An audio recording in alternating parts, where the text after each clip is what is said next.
we're back yet again. More Phoenix Point Terror from the Void.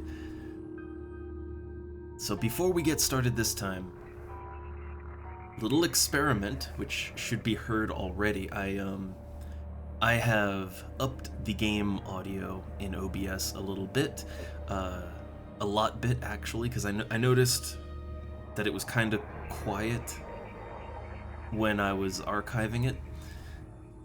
Like, audio could be heard, but it did seem pretty quiet, and I know the game doesn't always have music or anything. This game is a little audio light. So for today, we're experimenting by kicking it up a few decibels, and I guess it's hard for me to tell how loud or quiet it is on my end while I'm playing. I'd kind of have to go back and review it later. So I hope it's alright. If it's not, if everything is wrong, sorry about that. I'm sure people get in here chitter-chattering, then they'll tell me. But until then, or until I look back at the archive, this is what we got for today. So if it's terrible, it'll be better next time. But let's talk strategy real quick. So I did a little bit of off-stream grinding, if you will. More so, I just completed the mission that we were on. The mission where like a Scylla popped up and I think one of my guys died, but I did try to complete the mission like after the stream ended, but it didn't go so well. Like everybody got dazed into oblivion, and yeah, it was a loss. So I came back to the mission again twice. I had to try 2 more times before I got it. I learned some things. So when the Scylla, like no matter what kind of weapons the Scylla has, when the Scylla has when it has that dazing head attachment, you need to take that out first, because that is a problem.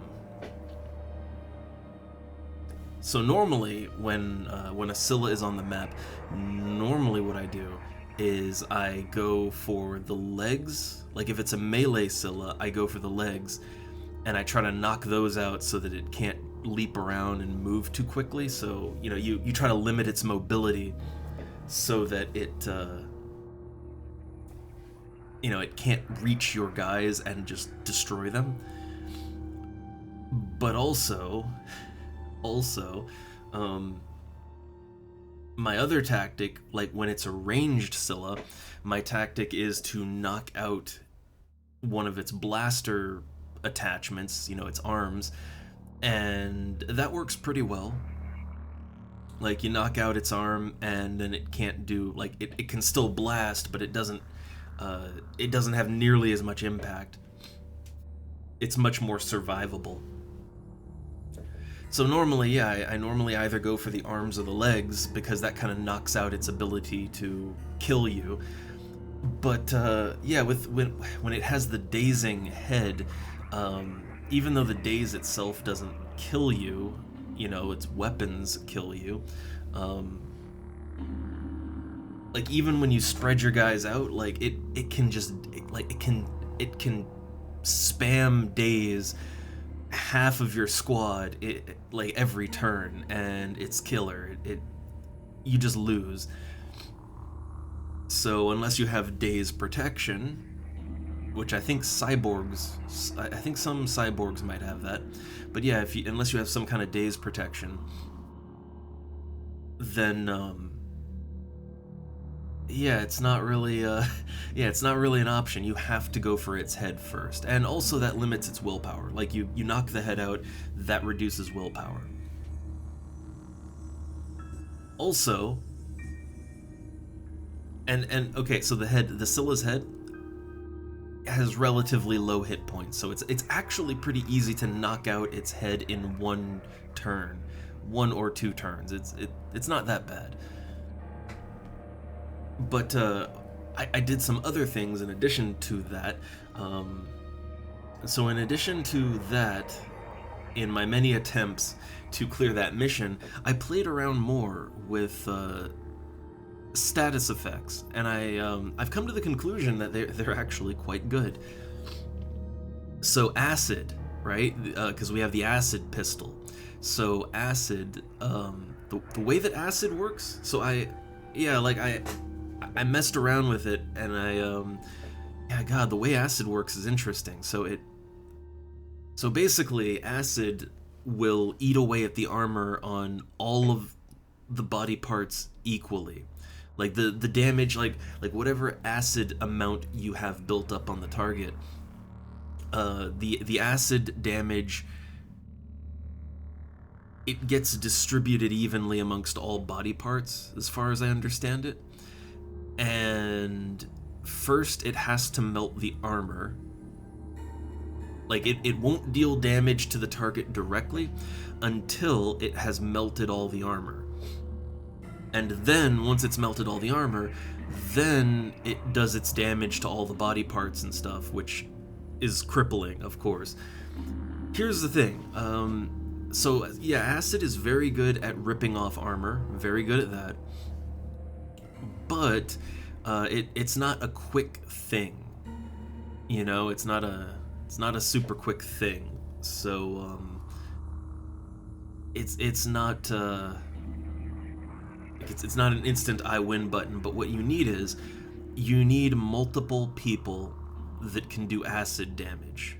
And if you can stack up a lot of acid damage in one turn, then you can pretty much rip all the enemy's armor off in one turn, and then the next turn you can cripple them and or like deal massive damage to their health pool. Like it's not fast, but it's relatively safe to do, and it's kind of a sure thing as well, as long as they don't have some kind of acid resistance, of course. And I also played around more with paralysis, virus, and poison, and yeah, poison is also pretty damn good. Because yeah, if like poison is just whatever poison numbers on them, they take that much damage. So if you can stack up a lot of poison, you can deal hundreds of damage just passively every turn. Which is really nice if you, let's say you don't want to stay directly engaged with something, you know? So you just ping them with poison, and then you kind of like back off and let them slowly die. Like it does work. It's more defensive, but it works. I mean, hell, it's offensive too. Like if you, like any of these effects, if you stack them up, it is actually quite killer. Like if you can stack tons of poison on a target, they will die very quickly. If you can stack tons of acid, then, well, first their armor and limbs are going to go down, and then they're going to go down pretty quickly soon after. And I've learned to make better use of paralysis and virus, because each one can lower the enemy's action points or just what they can do. Like for instance, I had a haven. So I did like the mission that we were doing, and then I did a few haven defenses because they kept popping up. And I did a little research in manufacturing. Just I advanced time a few hours basically. But what I learned was, so for instance, if you have a siren and you slam it with the virus shotgun, right? Like, so first off, disable its head, right? Disable some limbs to lower its willpower, and then slam it with some virus damage, and yeah, like the siren could no longer do its mind control. Well, I mean, if you disable its head, it can't mind control anyway. But just like even when I didn't disable the head, if I just did a ton of virus damage to it, its willpower was just gone, so it couldn't hold the mind control. And also, it was easier. Like, I could mind control it. Like, I see the value in virus. It's just one of those things where, like, it's not readily apparent. Like, the first time I tried a virus shotgun in the game, I was like, oh, so this is a really weak shotgun that doesn't do a whole lot. And, like, what do I do with this, right? Well, it doesn't do anything, it doesn't do a whole lot on its own, but it's more like it opens up possibilities, or it can prevent things from happening. So yeah, you virus their willpower away, and then they can't do all their tricks on you. And they're easier to, like, you can mind control them. Cool. And likewise, so paralysis, right? Because we have the Aspida. So the thing is, paralysis is not just good for capturing. I think the thing is, I was looking at paralysis as being purely a capture mechanic, but it's not. So what I learned was, and I learned this especially fighting the Scylla, right?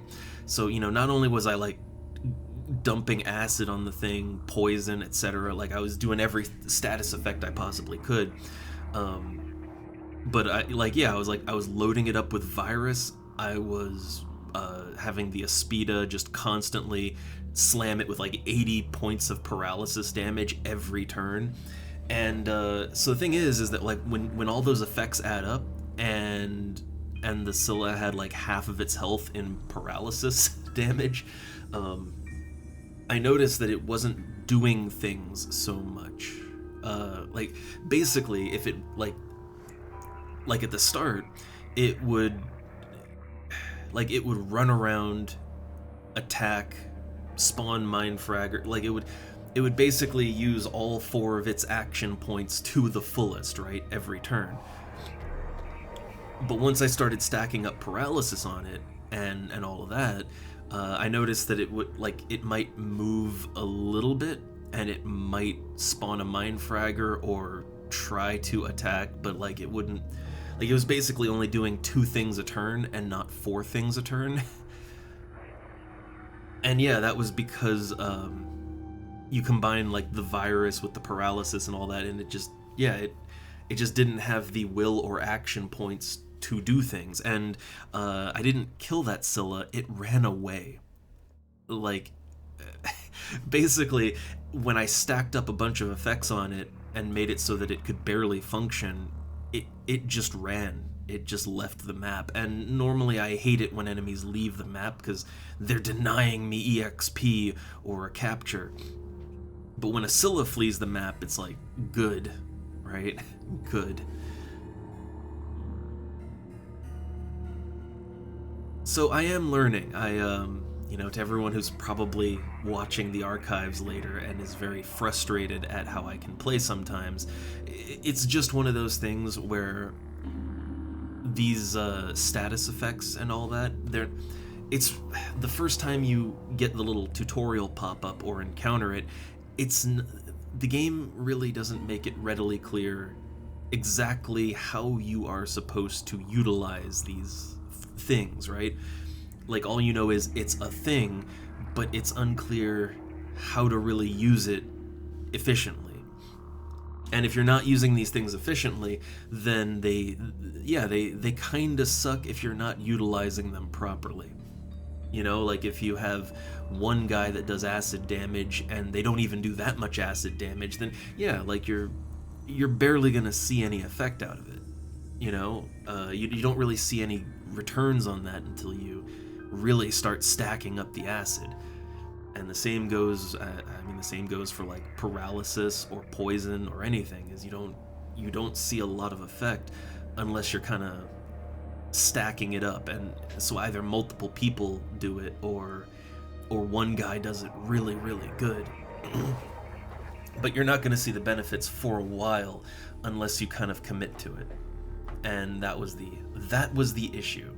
But now I'm learning, and I'm trying to use these tactics a little bit better, and we're learning. And I will say it's making the combat layer of the game a lot more manageable. We'll see if that holds out. because yeah, it's hard for me to adapt like that, but we'll see how it goes. So that said, let's load up our save and actually get to playing, and we'll go over what I did between last stream and this stream. Which wasn't a whole lot. Mainly it was Haven defense and just letting some manufacturing and research play out. But we got some new things to look at. And I made a few judgment calls. Alright, so here we are. Research. So I'm researching the command fortress, and then I was gonna go for the ultimate mutation technology, and we have a bunch of other things we could do. But first, I'm going with the command fortress because I'm gonna be honest, we do lose soldiers a lot. So lowering recruitment cost by 50%, that would actually be pretty nice. But then I want to research the Yugothian entity, which I believe that's the telepathic nodule, which I think we've only encountered I think that was in a Haven once. But yeah, I believe that this is what we need to research in order to actually make plot progress, and I would like to actually make plot progress. So I realized something. I often have these revelations when I'm just playing the game on my own and I'm not bantering around. What I realized is, when's the last time we made actual plot progress, right? Not defending havens, not defending bases, not assaulting nests or whatever, but when's the last time we actually made plot progression? And it's been a while. It's been quite some time. So yeah, I realize we need to make plot progress and advance things forward, because we're kind of getting stuck in a loop of doing the repeatable stuff, right? The thing is, you kind of have to. When havens come under attack, you have to defend them. You can't just not defend them. When obviously when your bases come under attack, obviously you can't leave too many layers just dotting the map. You have to deal with these things. But the problem is that things are always happening in Phoenix Point. And also there's always more research. Look at this, we've got all of this junk that we could research, right? All this junk. And then there's even more junk to research too. I think that we have spent a lot of time just researching things that, admittedly, they will help me. They will make the game easier on me, but they're not progressing the game. So we're gonna try, once the command fortress is done, we're gonna try to push forward with plot research. Now, in manufacturing, I'm making more of these delightful acid handguns. They are proving to be mighty effective. Alright? Mighty effective. And they're not too expensive to make either. Yeah, they mostly cost materials. And you'll see I am kind of low, I'm really low on tech. Materials are alright. Food is pretty low, though. I got tons of mutagens. I had a bunch of Pandorans that I'd captured. I just slaughtered all of them, harvested them for their precious mutagens. But yeah, we need to get some more resources. But one thing that's going to eat into the resources is I finally completed the advanced laser tech, which I believe it offered me a new turret, something for technicians too, and this, the Thunderbolt HC9. So my understanding, when I did a little research, my understanding is that the Thunderbolt is pretty much the best weapon you can have on your planes. That and like ideally that and the new Jericho railguns, I believe, are the other good option that you can have. Let's see, where's the railgun at? Like to do a little comparison. The Marauder AC4, like this one is pretty good because it does it does like 120 damage, 13-second cooldown, 70% accuracy. So this does 150 damage, which is very nice. It doesn't penetrate armor, but it shreds armor. Most enemies that have armor only have like, they have like 50 to 80 armor. I mean, hell, even if they have more than that, if you equip a plane with 2 thunderbolts, you can if you make 2 passes at it, first pass you could strip its armor off. Second pass you could just annihilate it. It's got a high ammo capacity. It has a very low cooldown, like a relatively low cooldown for plane weapons. It's got 85% accuracy. It has incredible range. Like this is pretty much the ultimate weapon. Like I don't think you really need more weapons than this. So yeah, it's high damage. It's armor stripping. It's pretty much maximum range. It's fast. It's highly accurate. Like this is the ultimate weapon. And it takes a while. It takes a while to get there. But yeah, I'm gonna start by making 2 of these, and as we get more resources I'll make more. But yeah, I want to start slapping at least one of these on every single one of my fighter planes. Like I don't want to I don't want it to eat all of our resources, but this is pretty good. Again, the Jericho railgun is also a good choice. It is also a mighty fine choice because it ignores armor, right? And it also has a very high range and it has a pretty good accuracy, but it's a little slower, and it has a lower ammo capacity too. So, oh, also this has higher hit points. This has a 350 hit points, so the module itself can take more damage, which is perfect.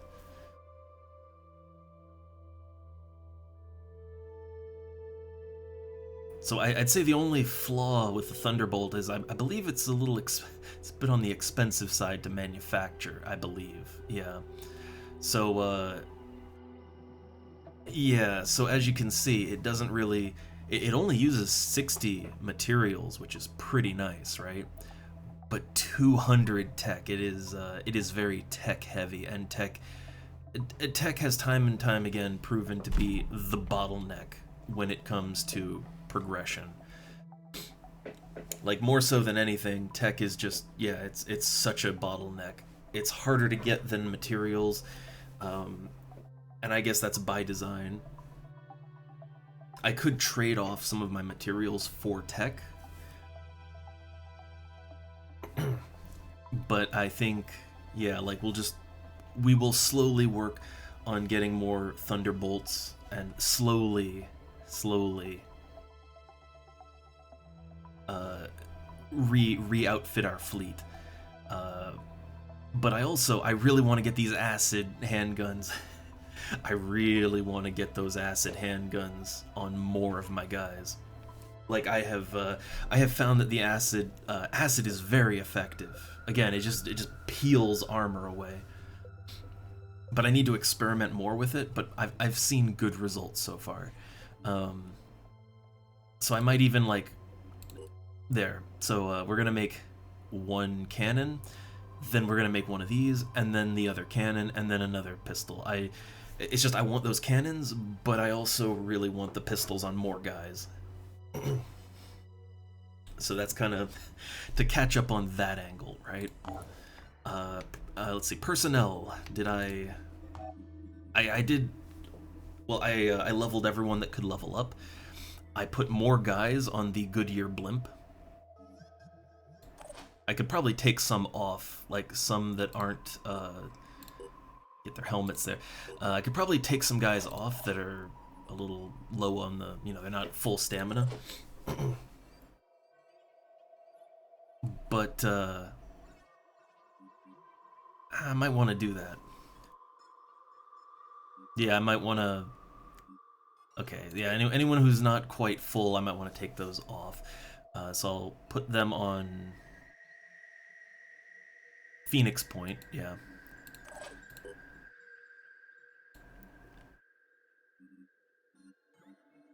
But I think it's a good idea to have more than just a skeleton crew on the Goodyear blimp.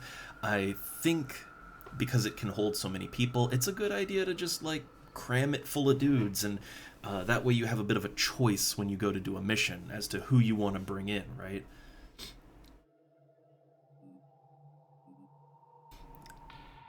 And now I don't think anyone else died while I was just doing the Haven defenses off stream, but I do remember I did some stuff with our guys. So let's see.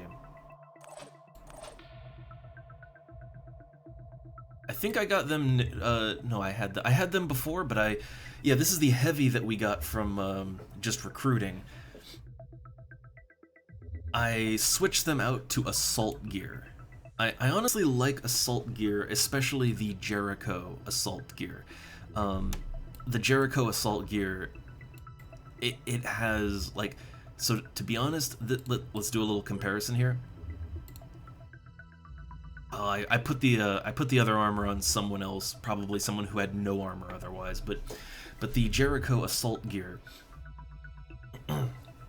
yeah, it has 24 armor on the body, 23, 22. Like, it's got solid armor, really solid armor. Like, obviously it's it's not heavy armor, but it has more than any other medium tier armor, and it has mobility bonuses. Yeah, it has a +1 speed bonus on it. You don't get any accuracy, but, like, yeah, you have more mobility than normal, which is quite nice. And I'm not too worried about the low stealth. I mean, look, my infiltrators, right? My infiltrators, they have a hard time not getting detected by Pandorans. So an average guy, like, oh no, they're gonna get detected. Don't worry about it. That's my take on that.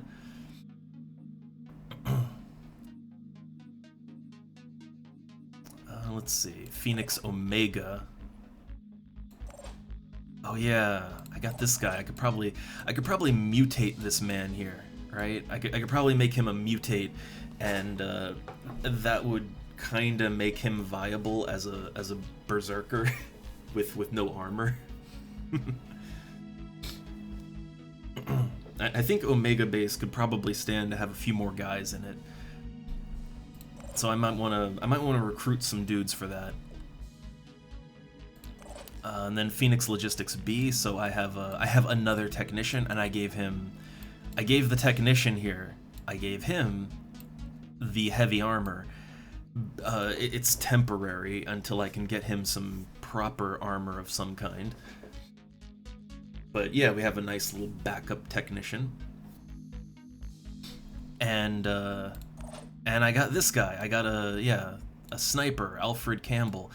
I didn't have any armor to put on him, so when you don't have armor and you don't have the resources to make armor, what do? Go mutant. So I don't think this is a particularly good way to do it, but I think a sniper.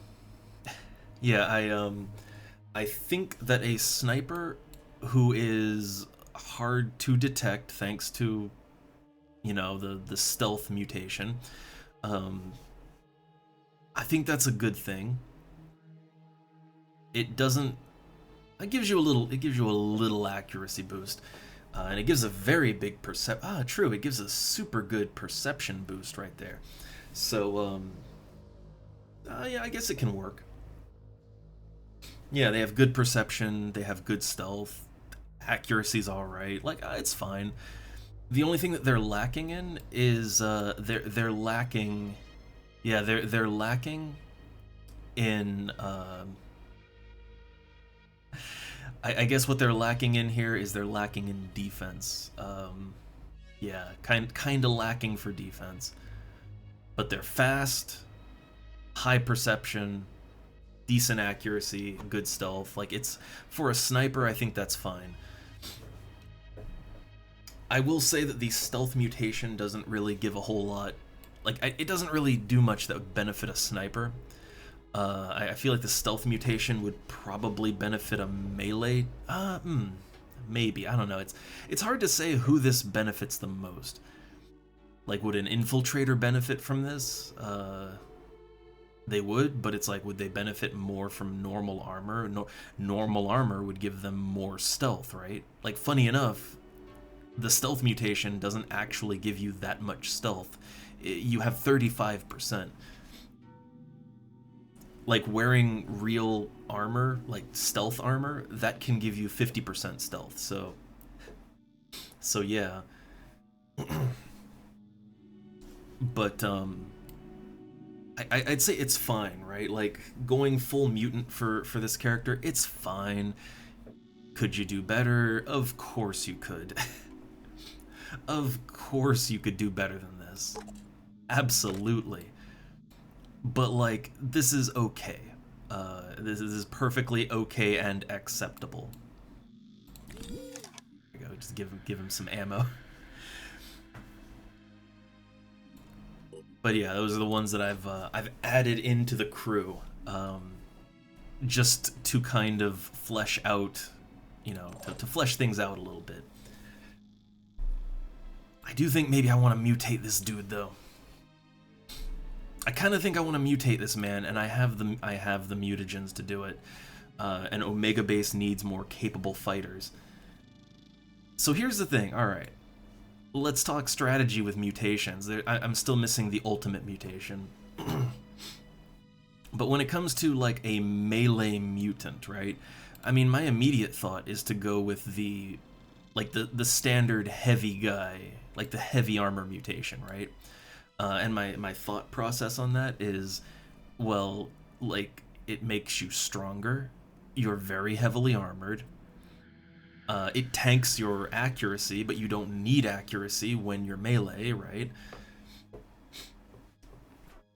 And yeah, it just generally makes you pretty tough, and you regenerate too. Like you regenerate hit points on your arms, torso, and general. So yeah, you're tanky, you regenerate. It ups your strength, so you have more health. Like this head gives you daze immunity, so you can't be stunned.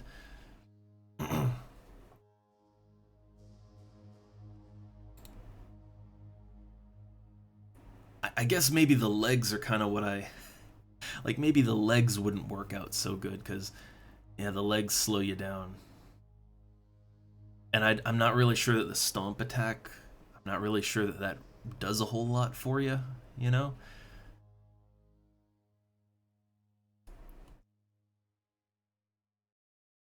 But I mean, like, what's the alternative, right? I guess the alternative would be to, I guess the alternative would be to use the stealth mutation. And the stealth mutation is like it's so low on armor, right? It's low armor. It's yeah, I don't know. Like it does give you speed, which having speed does in fact help you to melee. And I guess because it gives you some amount of stealth, you're harder to detect at a long distance, so you won't get shot at from afar as much. But the low armor is so killer to me. Cause like you take the legs even, right? And it's like the difference between 12 armor and 30 armor, like that is significant. That is like what, an 18 damage difference. That is 18 more damage that you will take on those parts, or the torso is more likely what's gonna get hit. And yeah, like the torso,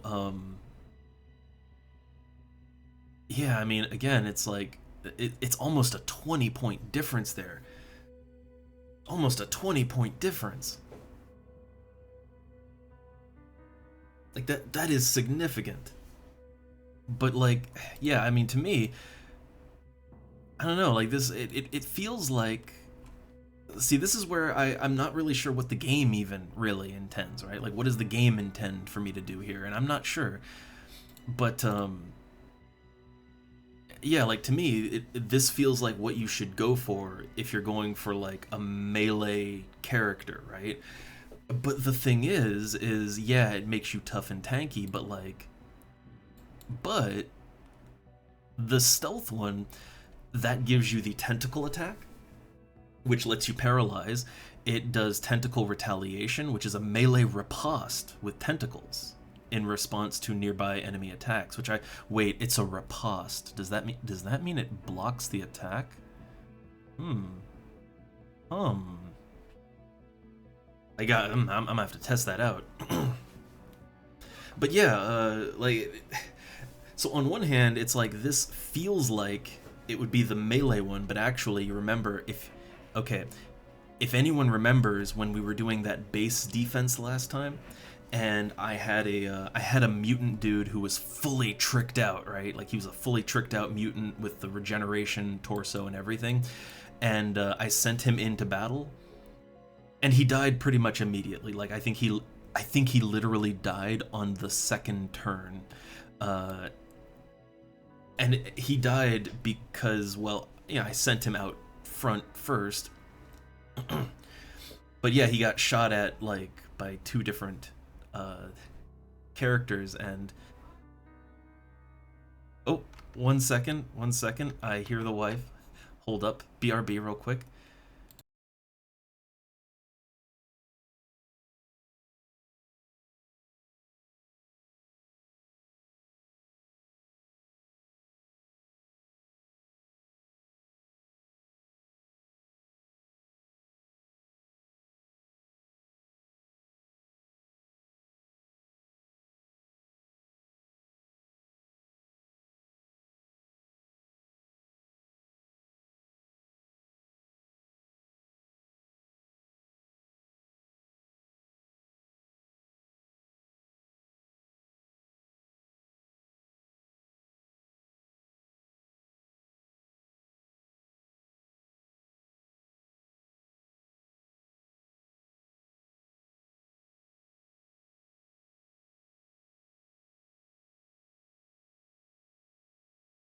All right, I'm back.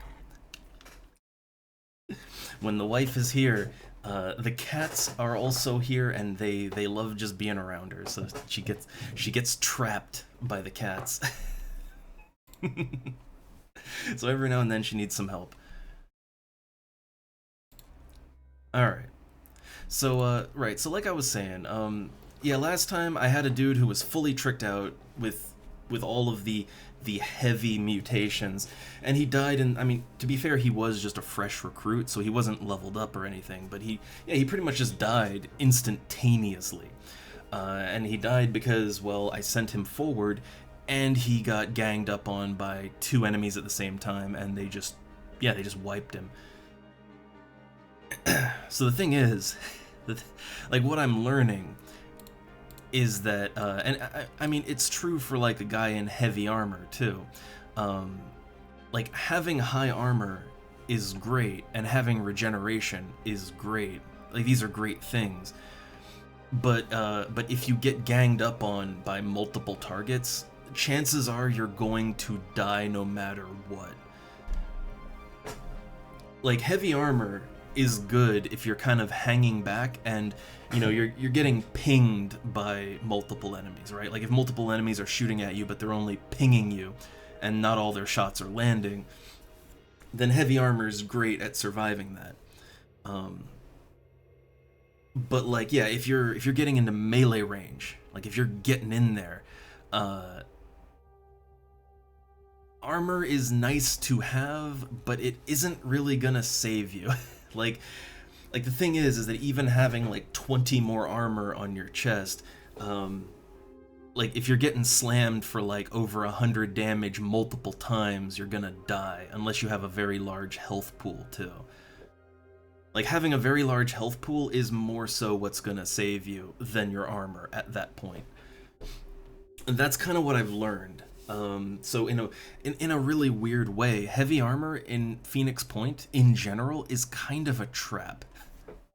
Like it's not a total trap. Don't get me wrong. It's not useless. It's not a total trap, but it's not what you think it is, right? Like you think you just heavily armor a dude, send him in, and he's gonna wreck shit and no one can touch him, right? Like that's how it would work in most games. But in Phoenix Point, no. Like you will get wrecked if you do that. So I honestly think, like, as I think about it more, honestly, the best mutation for a melee character probably is the stealth mutation. I think using normal armor is probably more so the way to go, but if you don't have the resources for normal armor right now, and you're just using what you got, then yeah, this is probably a decent way to go. So yeah, I'm gonna experiment. I'm at a point in the game where I want to get a little more experimental because the Pandorans constantly evolving is forcing me to get experimental. So let's go ahead and get the tentacle torso, the shadow legs, and the perceptor head. I think I want the I mean, let's see. I mean, the thing is, the head part isn't as important. Like, and also the head part can blend better, you know? Like, there's not much of a difference there. So, like, this head, it gives you +8 perception, it gives you a little more stealth, it gives you some more accuracy. I mean, the thing is that this guy's gonna be melee predominantly, but not entirely. Like, I am going to give this guy a ranged weapon as well. And yeah, having a little bonus accuracy would be nice. Having extra, I mean, having extra perception is nice too, because oftentimes there will be Pandorans that are just kind of hiding, and normal characters just don't see them, right? It happens. That said, if we went for the armored head, then you get a little more strength, but it actively hurts your stealth. I like the daze immunity, but yeah, it actively hurts your stealth, and it actively hurts your accuracy. So yeah, we'll go with the perceptor. All right.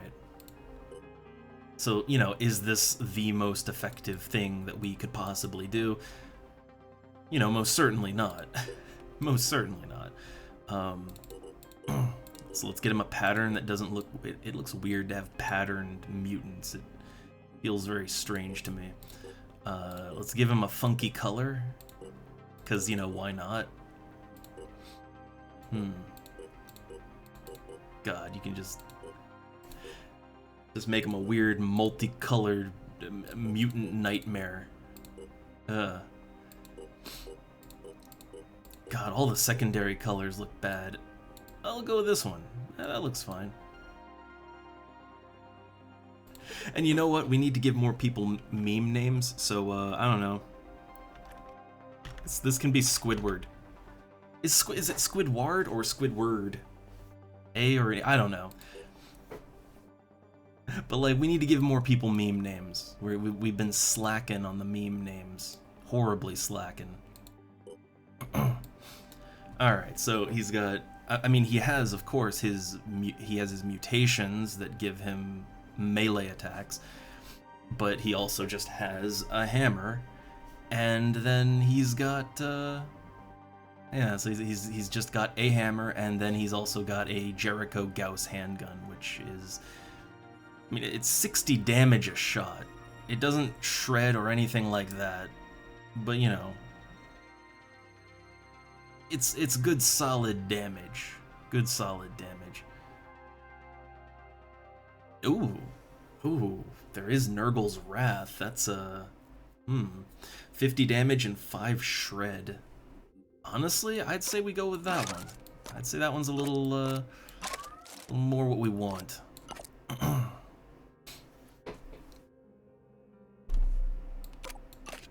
There we go.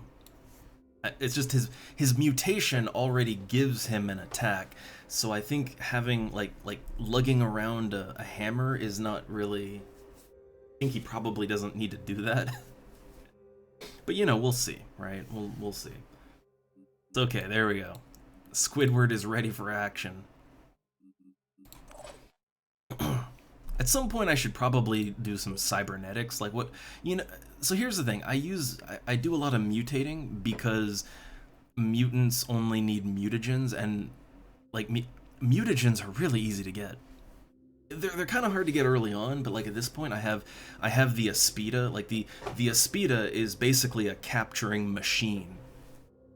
Like obviously a Scylla or something, it's gonna take a lot to take that down, but like the standard humanoid Pandorans, the Aspida can stun them in a single turn. Like I have started using the Aspida more to just kind of like even when I'm not trying to capture, I'll just paralyze things with it because it's really good at paralyzing. But yeah, let's see, like how much. Like the reason that I haven't been doing any of the cyborg enhancements is because the cyborg enhancements actually are pretty resource intensive. Like you look at the body pieces and like, oh man, they're either tech intensive and material intensive, or they're super material intensive. Like it ain't cheap to make people into cyborgs. And if you want to like, yeah, if you want to get all 3 parts as a cyborg, like that is a lot you're spending. But like what kind of advantages do you get? You can extend an energy shield in a direction. The armor's pretty nice too. Honestly, the armor is actually pretty good for all of the cyborg parts. Like they're all very well armored. So I guess yeah, naturally you're yeah. So if you have yeah, so if you have all 3 parts cyborg, so you have all 3 parts are cyborg, then you're immune to bleeding, immune to viral, poison, paralysis, but you're vulnerable to acid. So yeah, acid is killer, but everything else is yeah, you're basically immune or very resistant.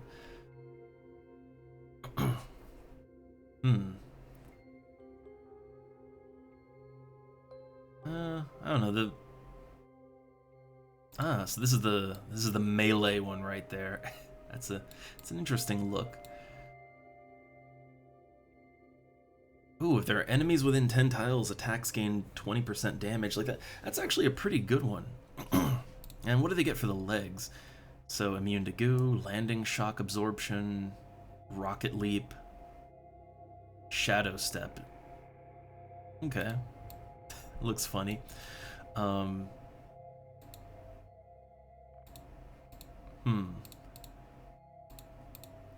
Let's see.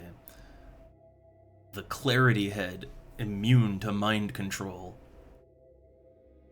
I would honestly figure that they'd all be immune to mind control because you're a robot, right? It's like you're a robot.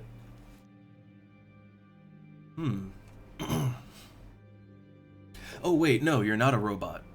Ah, I see that. So you still have a brain in there. Okay. So even when you're full cyborg, you like there's still a human brain floating around in the tank there. So, okay.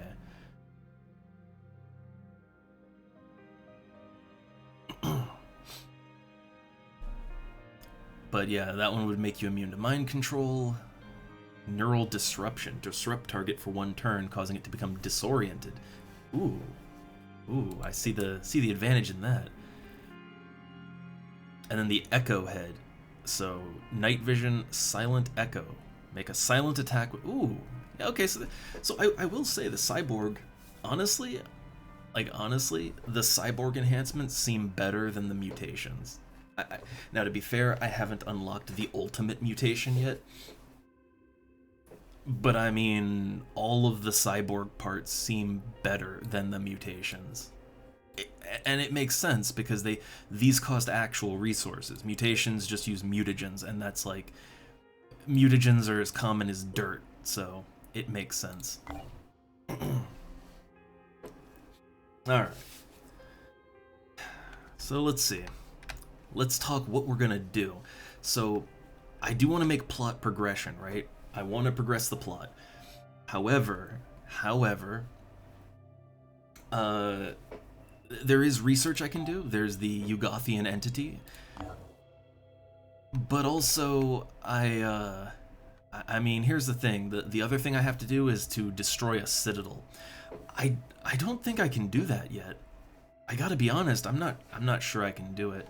I don't know how hard the citadel is gonna be, but the layers, which are I think they're one step down, right? The layers are really hard. And there's actually multiple layers on the map right now.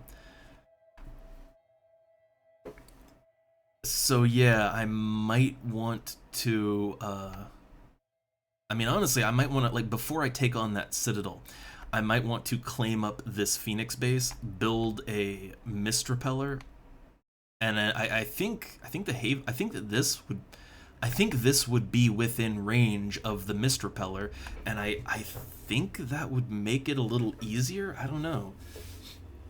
We wouldn't be fighting in the mist, at least, right? So yeah, I want to build up to the citadel. Okay, I want to build up to the citadel, but I think maybe we should take some layers out in the meantime, and that would help to smooth out my faction standing with everyone too. So maybe let's take the Tiamat here, and yeah, take the Tiamat, and maybe let's pound out a layer. Like there's a layer down here that is up to no good. Clearing that out would give us a nice little boost to our faction standing with everyone. So I think that's probably a good one to do. Again, we'll work our way up to the Citadel, but till then, yeah, like let's complete some of this research to advance other things in the plot. Also, I might want to do a little trading too. I know I don't have a whole lot of food to trade now, but I do have materials to trade, and I could trade materials for tech. That's a trade I could do.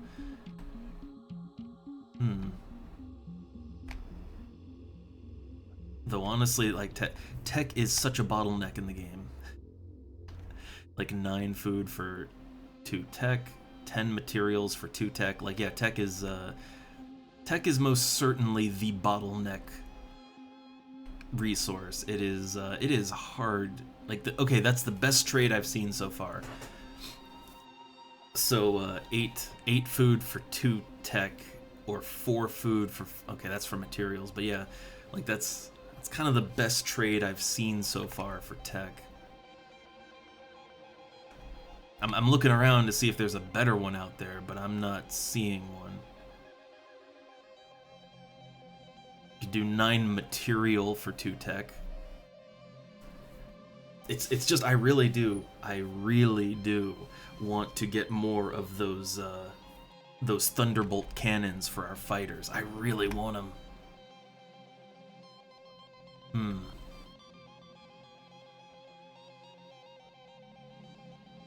Yeah, but for now, let's just do this layer over here. So I've done a little management on the geoscape, so let's save. Also, the behemoth is currently underwater, but you know it's gonna pop up like any minute, right? So so every time I want to make progression or deal with other things on the geoscape, it's like yeah, the behemoth is gonna come and be a problem. Also, here's a thought. So right now, my Synedrian faction is the lowest, and my Jericho is the highest. I have been considering doing like a sabotage mission, right? Just because it would, yeah, like it would kind of boost my Sanhedrian faction.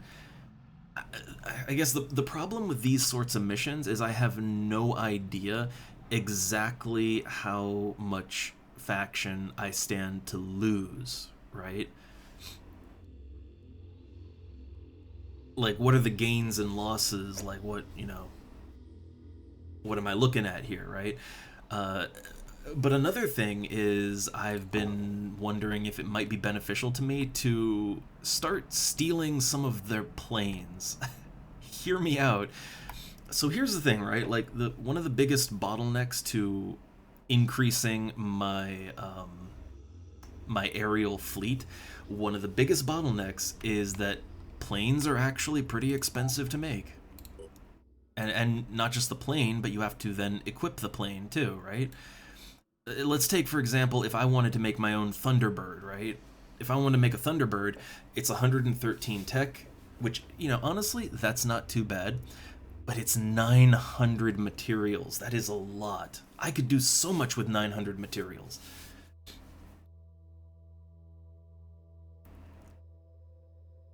And then, like, okay, if I wanted to like actually equip the Thunderbird, like get some armor plates in there, well, that's another 450 materials. If I wanted to get some cannons on there, 200, it's like well over 1,000 materials, and then several hundred tech in order to like fully equip a plane. Or I could just steal a Thunderbird, and it comes preloaded with armor plates, the Jericho Gauss cannon, and then something else. I'm not sure what that third module is exactly. What the hell is that third module? I'm not sure what I'm looking at. It's this, the Gadfly. That kind of sucks. It's shorter range. It's heat guided, which is interesting, but yeah, it's shorter range and not really very impressive. So I would probably scrap the gadflies, but yeah, no, like otherwise it comes loaded with a good support enhancement. It's got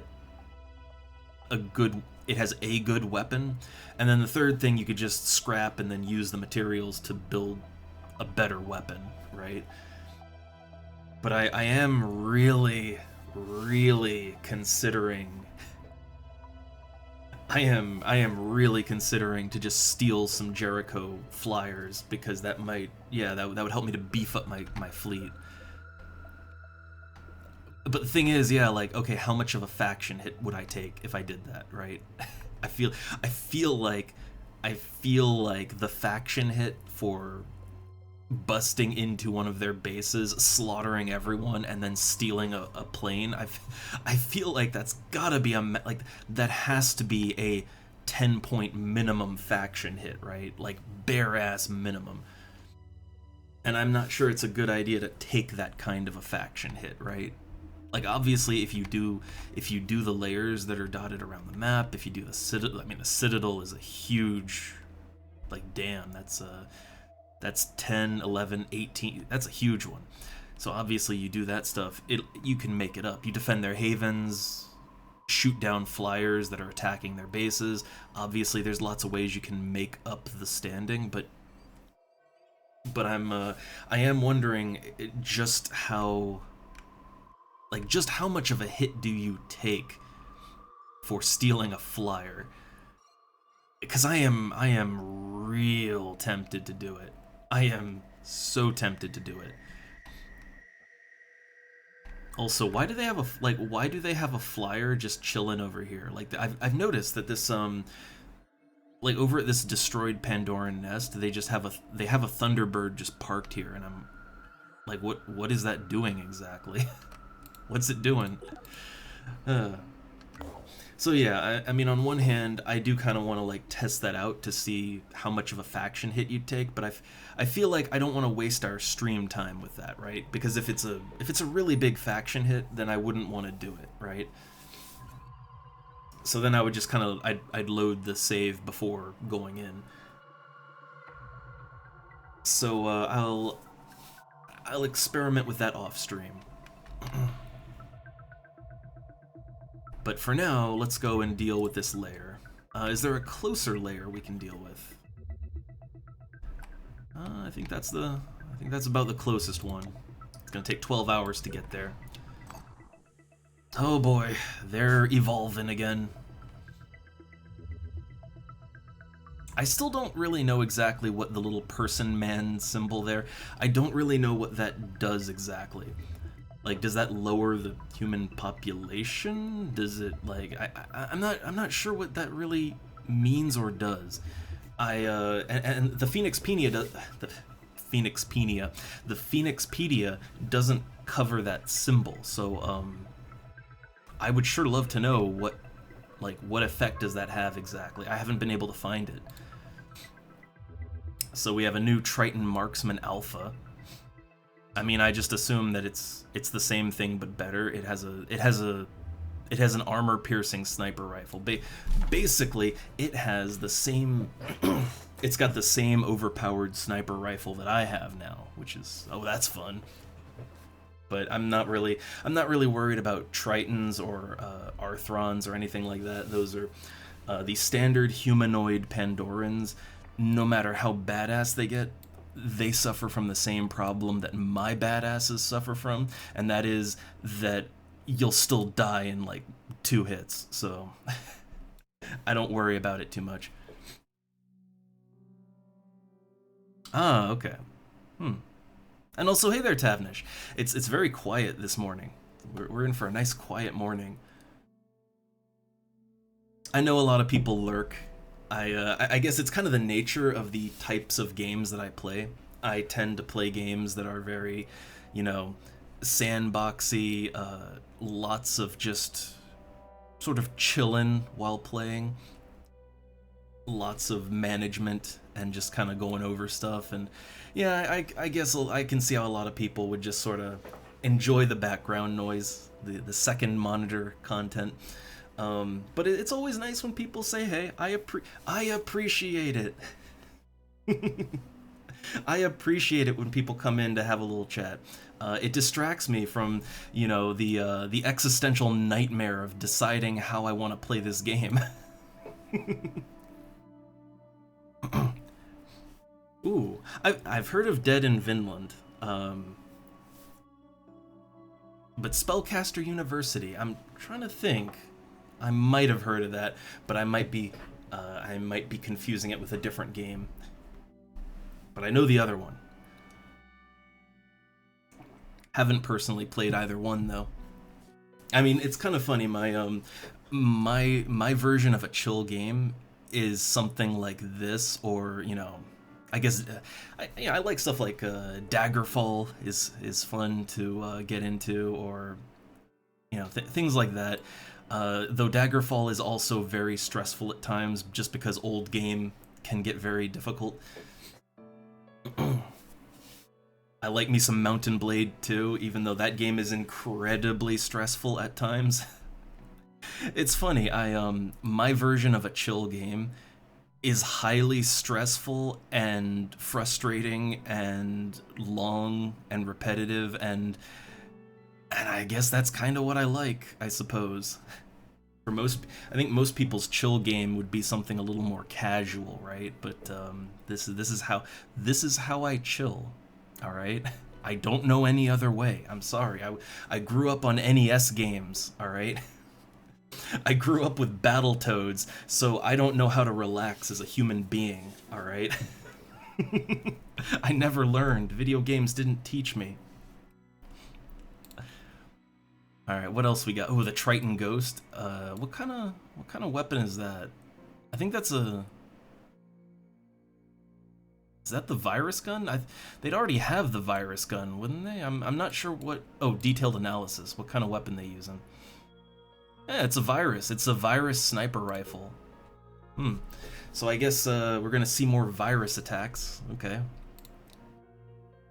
The Chiron Nurgle. What's this one do? so it can perform close ranged attacks. But I mean, the main reason these guys are annoying is because they shoot out worms all the time.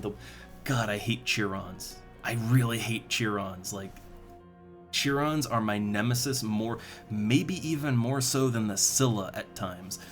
And it's not that they're hard to take down or anything like that. It's just it's that they constantly shoot out like groups of 3 worms, and you can't just let the worms live because then they'll explode and take everyone out.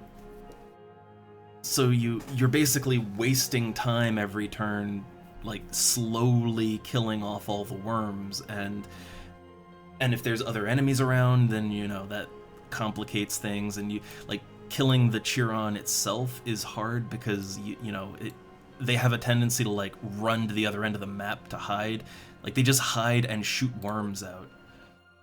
And I think they can shoot worms infinitely, right? Oh, my Battle Brothers. Another one I've heard of but have not played. But okay, let's see. Like, can they, like, is it an infinite worm launcher? I would assume it's an infinite worm launcher. So the poison worm abdomen. It has an ammo capacity of 15. It bursts in 3. But this would imply that it is in fact not infinite. But I mean, what this would imply is that they'd shoot 5 batches of worms and then they'd be done, right? But I know for a fact that I've seen them shoot more than 5 batches of worms per mission. I know for a goddamn fact I've seen them shoot more.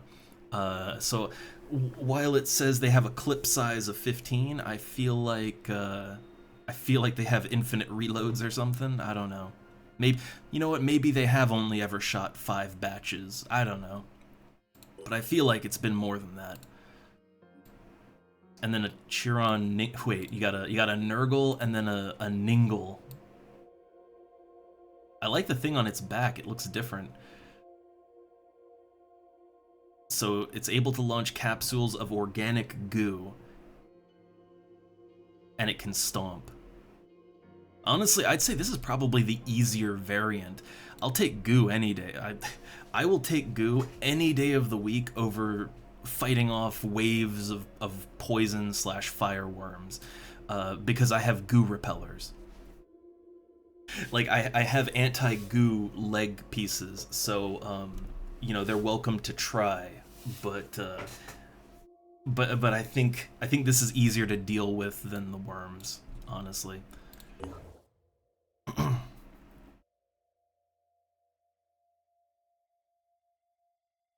Or wait. Brain. So yeah, I mean, well, yeah, they have 15 worms. I guess, yeah, they have 15 worms total, right? But then, yeah, that'd be like in batches of 3, be 3 times 5, yeah. So like, that means they could launch 5 times, but I swear they've launched more than that. Again, maybe it's all in my head, I don't know. Like, maybe that's all they've ever launched, but I swear I've been in missions where they launch out poison worms or fire worms, and they just do it non-stop, like literally every turn for more than 5 turns. I feel like they have infinite ammo. I mean, actually, here's a thought. I don't think I've ever seen the Pandorans run out of ammo. Let's see. Production complete. Thunderbolt HC9. All right. I'm gonna wait to actually slap that on something, but yeah, we got our first Thunderbolt heavy cannon.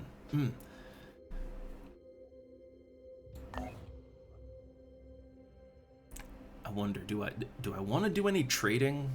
I mean, I don't really have a lot to trade with, you know. I have I got a little bit of food, but not much. I need tech, and even if I were to trade my materials off for tech, like, it's not a good rate. But yeah, main thing I am seriously considering attacking a Jericho Haven just to steal their planes. But it entirely depends on how big the faction hit is, and I know that in Terror from the Void they've made any faction hits more severe than in the vanilla game. Like that's one of the rebalancing things they did, and as far as I know, I think they literally doubled the faction hit. So like if something would normally lose you 5, it'll lose you 10 with this.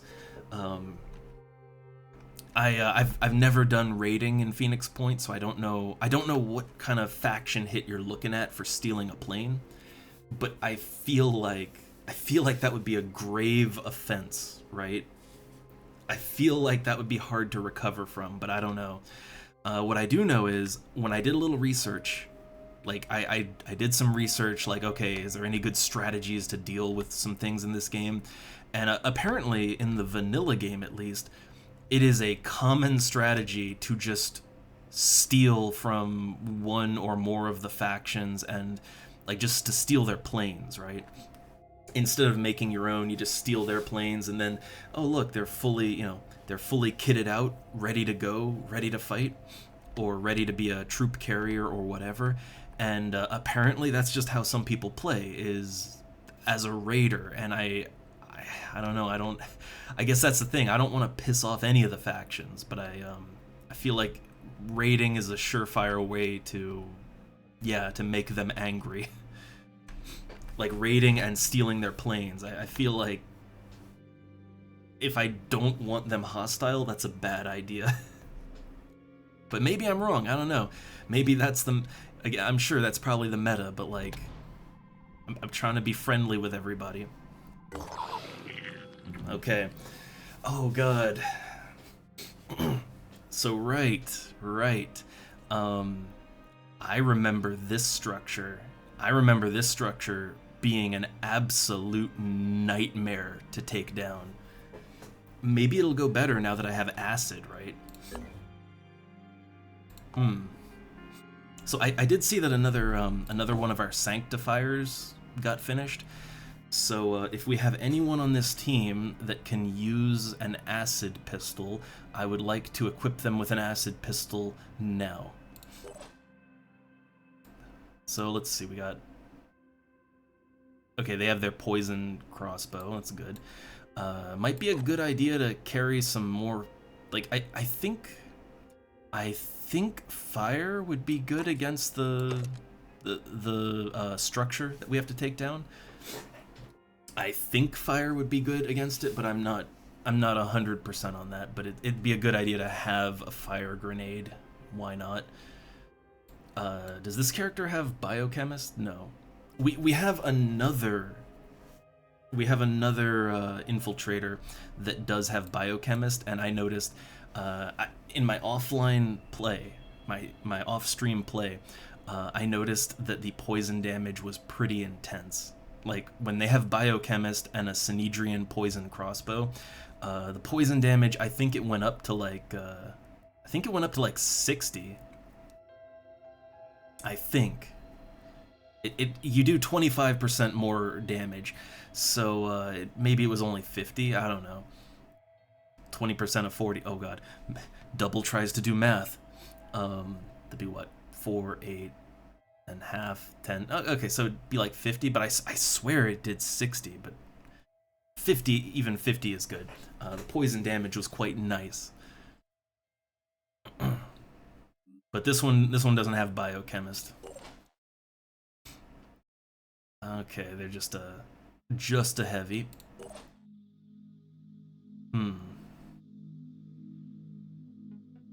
Okay, Isaac here. So I might not want to go in with Isaac just because Isaac so like if I plop down a turret and then, you know, we leave, because you leave the map on these missions. If I plop down a turret and leave, I'm pretty sure we lose the turret, and those turrets aren't cheap. Yeah, they cost 60 materials and 20 tech. I really don't want to lose turrets if possible, you know?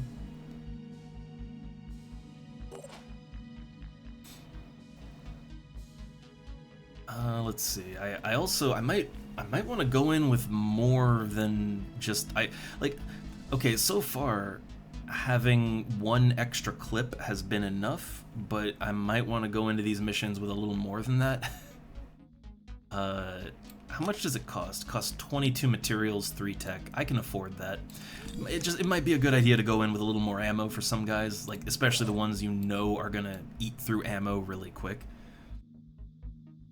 And then, Chesty would be pretty good to use here, with a poison pistol, or not poison, an acid pistol. I don't think I want Chesty to go in with a stun pistol is the main thing. So no stun pistol. Take all that off. We can put it on someone else who needs it. But we go in with the melee weapon, with the med kit, and then with this. And it does cost. Oh no, the ammo is actually really cheap. It's actually pretty cheap ammo, if I'm being honest. So all right, send her in with that, and yeah, she can do some good acid damage with that. Chesty also has lots of storage space, so of course she does. So yeah, like there you go. Make use of that acid gun. I can't believe I just ignored special damage types for the longest time. I think it's a bit of an XCOM. It's an XCOM player trap, right? Like you want to just go for the higher damage, right? Like the thought is okay, damage. I want more damage. I want to kill the enemies as quickly as possible, and of course, it's a good idea to be able to deal lots of damage so that you can kill the enemies very fast. Like, of course, that is ideal. But the way that this game works, especially with Terror from the Void, oftentimes you just can't do that. Like, you can't just run in and, like, one-shot the enemy. Like, it's gonna live more than one turn, and it often pays off to kind of soften the enemies more than just outright kill them. I think in the vanilla game it pays off a little more to just outright kill, to go for that. But in Terror from the Void, there are lots of modifiers, like a lot of the Pandorans now, they have the Revenant modifier that it makes the first attack against them in a turn do 50% less damage. Which isn't so bad if you have lots of guys with, like, machine guns and stuff, right? Like, if you're using lots of spray and pray weapons, it's not so bad. Or if you make a good plan to kind of soften them up with one guy and then go for the kill again. But either way, it's an annoyance, and you can't just immediately blow them away with a heavy cannon or whatever, right? Like, you can't just blow them away on the first shot. You have to soften them up. So if you have to soften them up, it kind of makes sense to use stuff like acid or poison or, all that. Like, it just sort of makes sense if that's what you got. Alright, let's see. This character, so here's the thing, the Aspida pretty much does nothing but stun, right? Like, the Aspida does nothing but stun, so we kind of have stun covered, right? I think it would pay off more, like, yeah, since we have the Aspida and that's pretty damn good. I think having characters who can deal with poison worms, for instance, right? Like, let's say that the enemy, let's say there's some Chirons in the mission, and they just shoot out a bunch of poison worms. Well, what do you do, right? What do you do? So having a secondary weapon that can shoot, can just pop off a lot of shots for low damage, but if there's weak targets that you just need to take out, having a pistol, a real pistol on hand is good for that.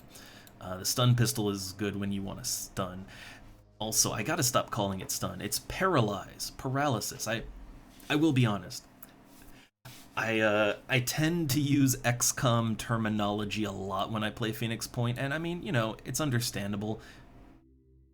This game is obviously intended to be an XCOM like, but it does have its own terminology, and it's a common trap in video games in general. Like, you know, when you play a lot of one game and then you play something completely different, there is a tendency to just reuse the terminology, but that puts you in the headspace of the other game.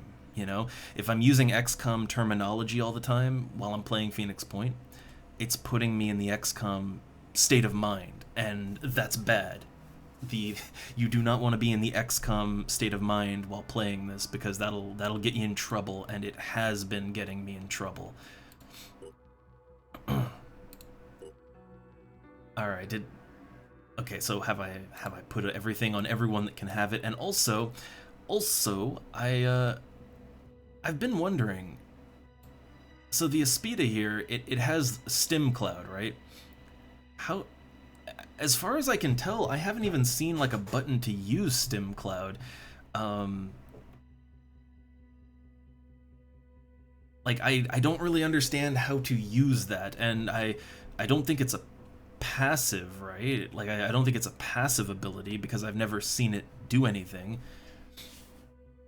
So I don't really know how Stim Cloud works. Maybe the icon is there and I just haven't seen it.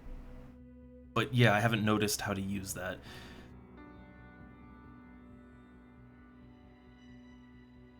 Also, I wish I could see how many seats does this thing have. Like it's not in its stats anywhere. This says seats +1.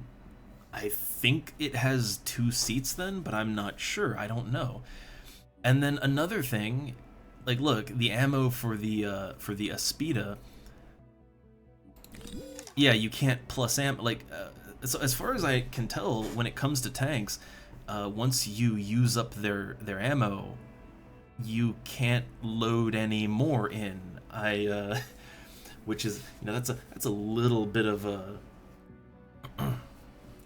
quirk, right? Okay, so are we prepared? Are we good? Are we ready to go? I don't know.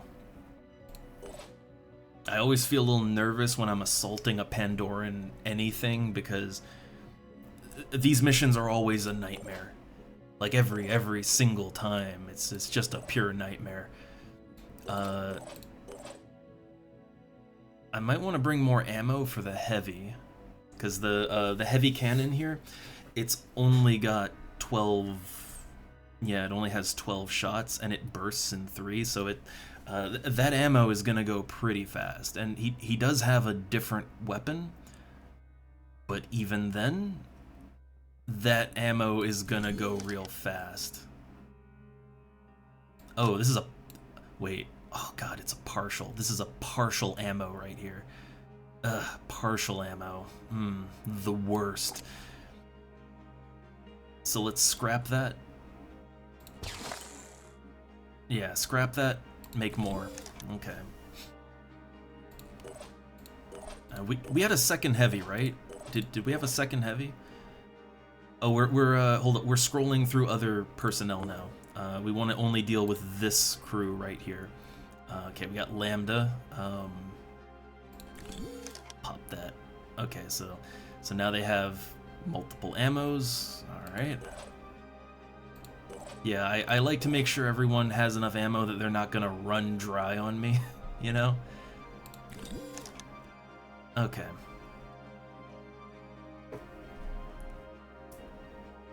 Oh, we have a Watcher AT magazine. You don't actually need that though. I find that a single run of ammo is generally enough for a turret. Generally. Look at that. Now I can't. I could take the clarity module off. Alright. I find having 2 turrets is a good idea. So here's the thing. Let's talk about that XCOM state of mind, and I will admit, XCOM state of mind here. I tend to think about the soldiers in the game as only being able to have like a primary weapon, a secondary like a secondary support weapon, like a pistol, right? And then one item, because that's how it works in modern XCOM. But I mean, even in old school XCOM, that's not how it worked. In old school XCOM, you could totally carry, you know, if you had the inventory for it, you could totally carry multiple rifles or whatever. But I do tend to kind of think in the modern XCOM equivalent to this game. And so, yeah, I'm like, oh, everybody can only have like one big gun, one small gun, one item. But no, that's not the case at all. Like, no, you can, yeah, you can have multiple main weapons. You can have multiple items, you know, multiple clips of ammo and stuff. Like, you can, you know, you can load up as much as you can carry. The only limitation is how much you can carry.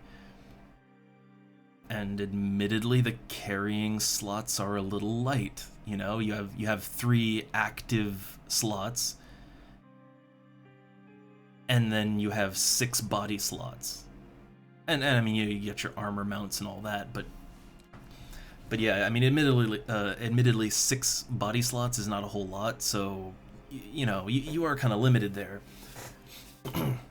But still, yeah, if you want to carry multiple big guns or whatever, you can do it as long as you can physically carry it. So I wonder, so Azul here, I mean, like, he's not, he has a pretty good encumbrance, and he's not really carrying a lot. Like, he has ammo for his one gun, but other than that, he's not carrying a whole lot. I kind of feel like I should trick him out a little more. So, like, give him one more med kit, maybe give him some more grenades too, I guess. But yeah, I guess when he has the carry weight, there's no reason not to have him maybe stock up and you know, haul supplies for the party, right? So an extra heal kit and an extra grenade, it can't hurt, right? Can't hurt. Does he have the ability? Yeah, he has ready for action, so reloading and inventory actions do not cost any action points, which is incredible. That's awesome. That means I can swap out weapons, or yeah, I can swap around weapons and items, and it doesn't cost anything. So you can easily switch out your gear, and I will admit that is a pretty good reason to go assault. I think in one stream I said that like heavy is the best secondary for how I play the game.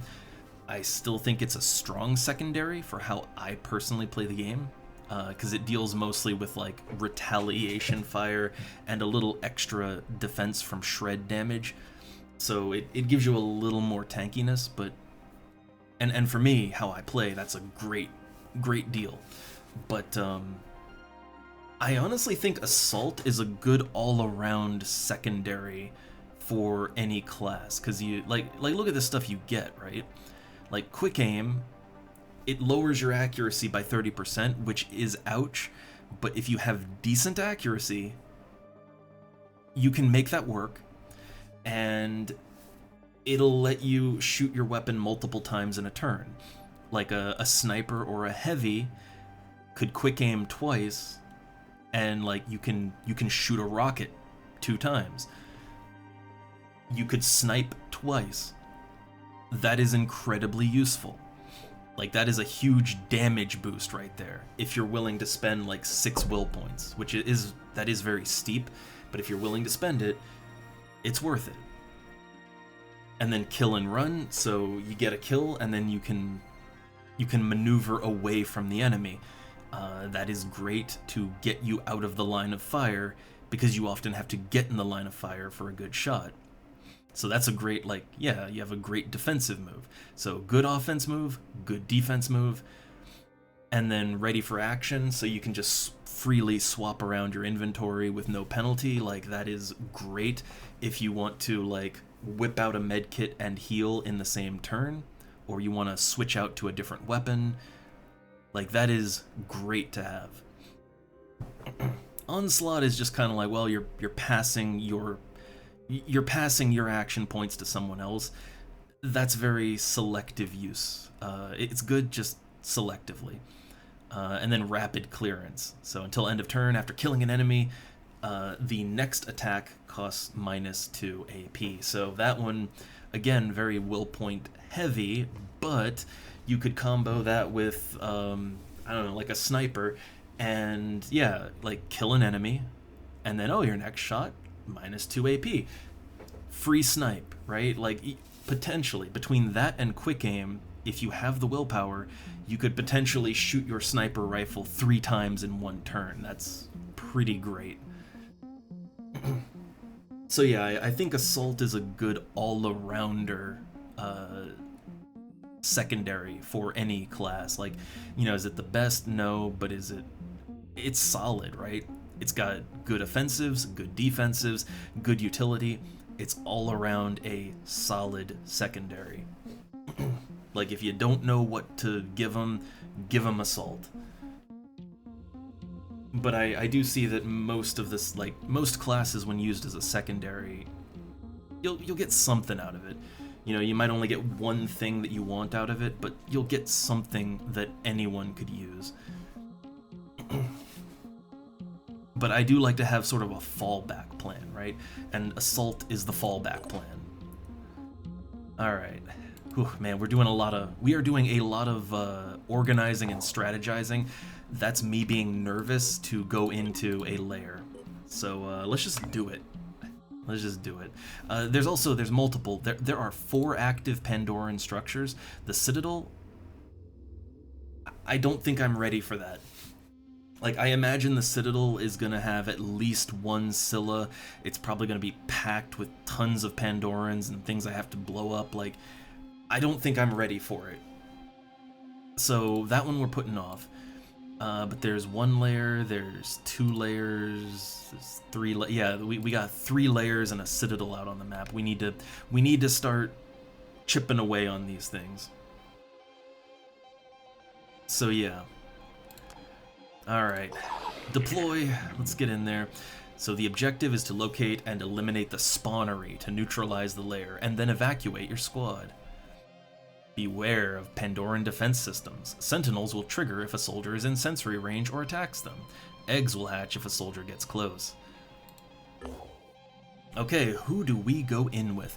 So I think Isaac is solid. However, his whole thing is, you know, setting down turrets, and remember, we have to evacuate from the mission, and if we evacuate and leave our turrets behind, that is a whole lot of resources lost. So maybe a petty reason to not bring him, but I don't want to lose, you know, I'm a little starved for resources right now, so I don't want to waste any. Chesty's a good ad, always a good one, just because, like, yeah, her melee is strong, but also her melee is strong. She's very leveled up. She has tons of health, and she has lots of good abilities for the pistol. And she has an acid pistol now, so she can crank out the acid stacks. And then we also have Citizen Eileen here, but which I think, yeah, she's a story character, which is fun. But she's only got her sniper and then a standard pistol, and I'm not sure that's really what we want for this mission. I mean, let's look at our alternatives, right? So Izul is a solid addition to the party. I mean, again, an assault, an all-arounder. Yeah, like, I'd say no reason not to have him here, right?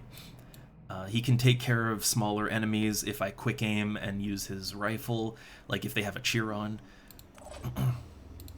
Let's see, we've got our infiltrator. That's the one that I'm maybe a little iffy on.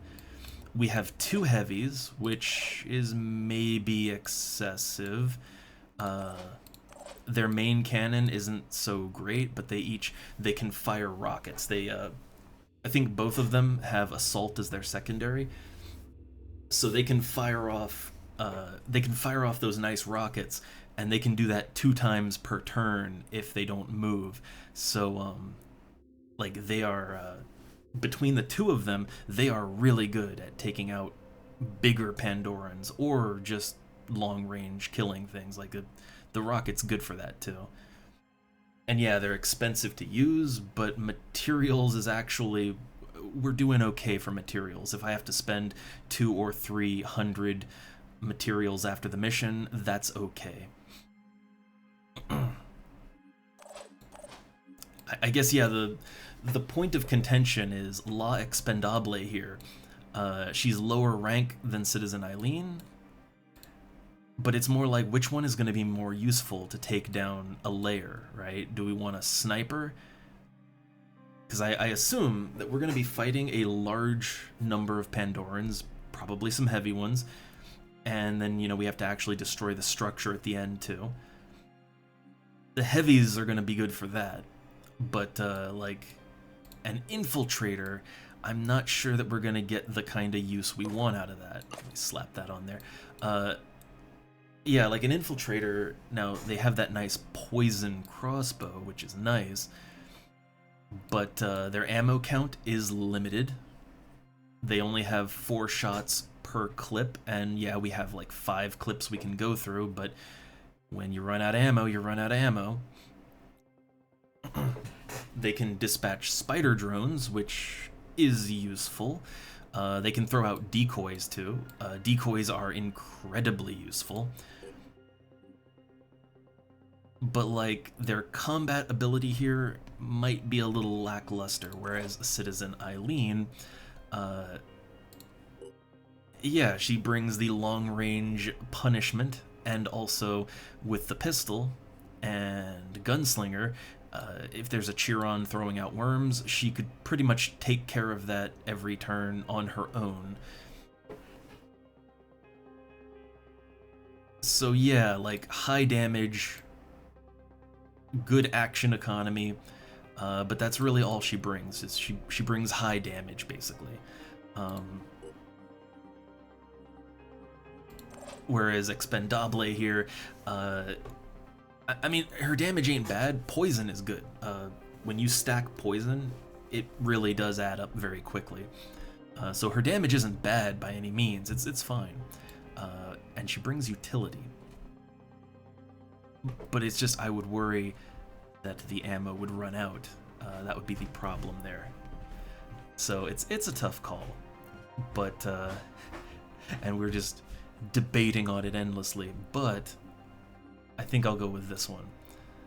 So, going in, and there is always a reload if things go horribly, horribly wrong. Alright, so, loading up.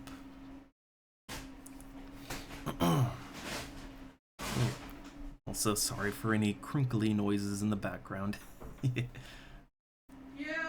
Stuff from my Halloween costume. Alright, so loading in. What do we have to work with? Like this bad boy. A rope. Yeah. Yeah, kind of like a marine rope from the style. Yeah. I just think horse rope. No, horse rope looks different. It's all braided rope to me. Alright, so, okay, trying to think. I've spent so much time just trying to think how we're gonna do this one, because I hate all of these lair missions. They're never fun, but they're always an interesting challenge. So, okay, what does it start me off with? Wait, what is this my Aspida? Why is it over there? The distribution is strange, but I guess it's fine. So I don't see any Chirons. That's good. I do see this. Is that the Sentinel? That's the Sentinel, right?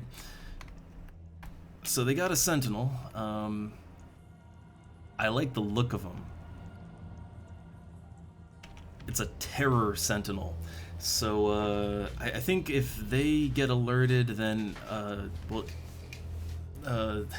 Big question. oh, But finish your thing first. well, no, I'm distracted now. So, oh, I see a net.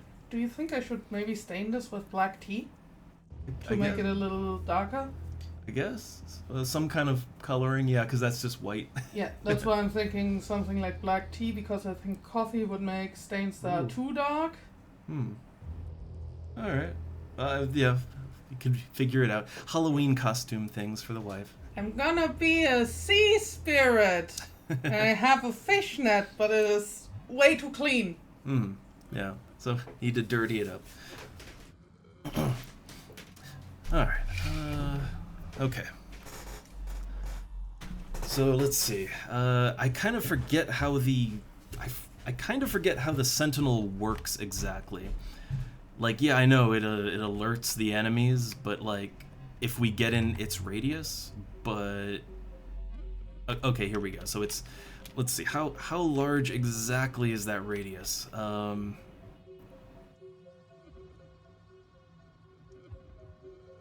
mean, there's no real reason for me to go over there, right? Like, I don't think there's any reason for me to go inside of its radius, so as long as we don't go in the big blue bubble, the Sentinel doesn't actually do anything, right? So I guess I could ignore that. I was thinking to like snipe it from afar, but yeah, I guess as long as you don't go there, it's fine. Then in that case, well, where is the spawnery gonna be? Now, I think I've only done like maybe 1 or 2 lair missions in the past, and what I know is that the spawnery, it's always in an area that's kind of protected, right? Like because they don't want you to snipe it from the other end of the map, right? So locations where the spawnery, it's also a pretty large structure. Like, it's not super large, but it is a large structure. So it's gonna be kind of contained. Like, when I say contained, I mean like this, right? Like these sort of wall formations. It's gonna be somewhere inside one of those, but it has to have room to actually exist. So let's see if we could maybe like yeah, let's see if we could maybe chart a course here and figure out where it's gonna be. So this is too dark, I can't really see anything. That's the exit. I feel like this might be over here. I don't know. I think it's either gonna be over there or it's gonna be over here. I think one of the two. Either way, let's move as a group. I don't want to split the party up and make a mess of this. So yeah, let's move forward together. Acid pistols out. All right, send Chesty in first. So far, that is all I see. So right, with acid, again, the way acid works is it needs 1 turn to destroy the armor, and like if you stack it enough, it needs 1 turn to get the armor, and then it needs another turn to actually deal damage. So it doesn't do anything the first turn other than melt armor. I mean, it does do damage. It still does a decent amount of damage, right? Yeah, it does like... What is its hard damage? I think its hard damage is, what, 11x5, I think? So not a lot of hard damage. But acid's where it's at.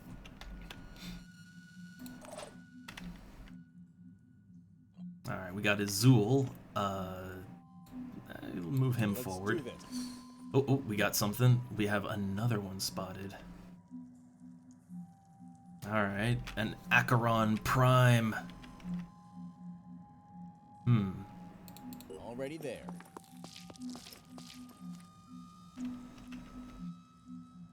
Alright. So Izul can do some good damage, but I don't wanna spend all of my will points, or you know, don't wanna go through everything immediately, right? Ready to engage. Now we could use the big ass rocket, and that will actually do quite a bit. We could remove its ability to Pepper Cloud, but I think I have at least 1 or 2 guys that have a mist repeller on them. So we could technically get rid of any mist they put down, but the Pepper Cloud's still gonna really hurt, you know?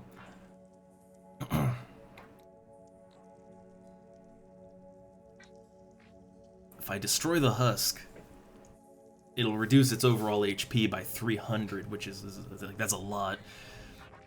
I could break its head, which would lower its... Yeah, that would lower its max HP by 100, lower its willpower by 25, too. Again, a mission like this, I'm willing to go all out and try to, you know, take them down as quickly as possible. Because we want to get in and get out as quick as we can, so... Alright, so how do we want to do this exactly? Like the Acherons don't need a lot of movement. That's not really what you gotta worry about. More so it's... Yeah, you gotta worry about the Pepper Cloud. That's the big thing.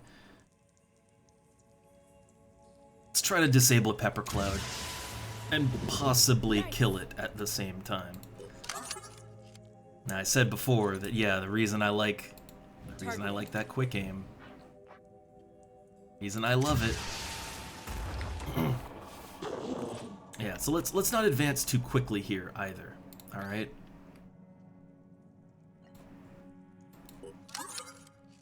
Yeah, we don't want to advance too quick. We want to slowly work our way through these guys. I can't really see too good over there, huh? I think this one, we should just go for the kill on this one, right? Like, kill this one as quickly as possible. Take it down in some way. Lowers its max HP by 120. That's only by 80. Let's go for that. Also, why the hell are the rockets so incredibly accurate? Like, I don't really understand why the rockets are as deadly accurate as they are, you know? Operative on the move.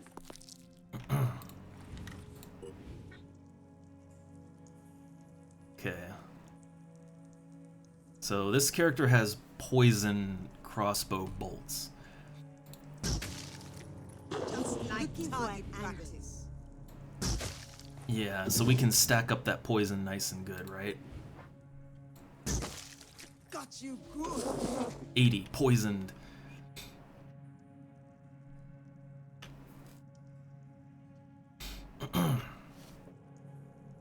So that means they'll take 90 damage on the next turn. You know, impressive. Okay, so Chesty here will do acid damage if she shoots. Let's do a little quick aim.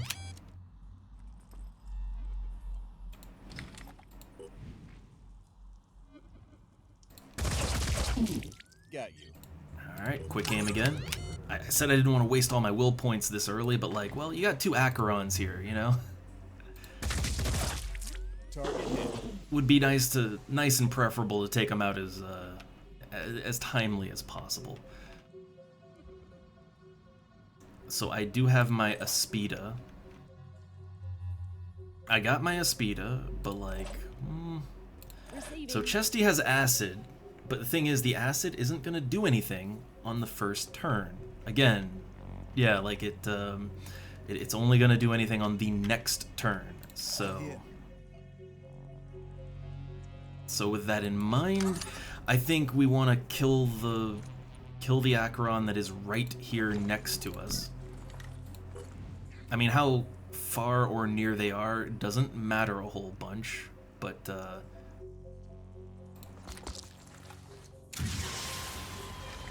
did we... Hostile missed.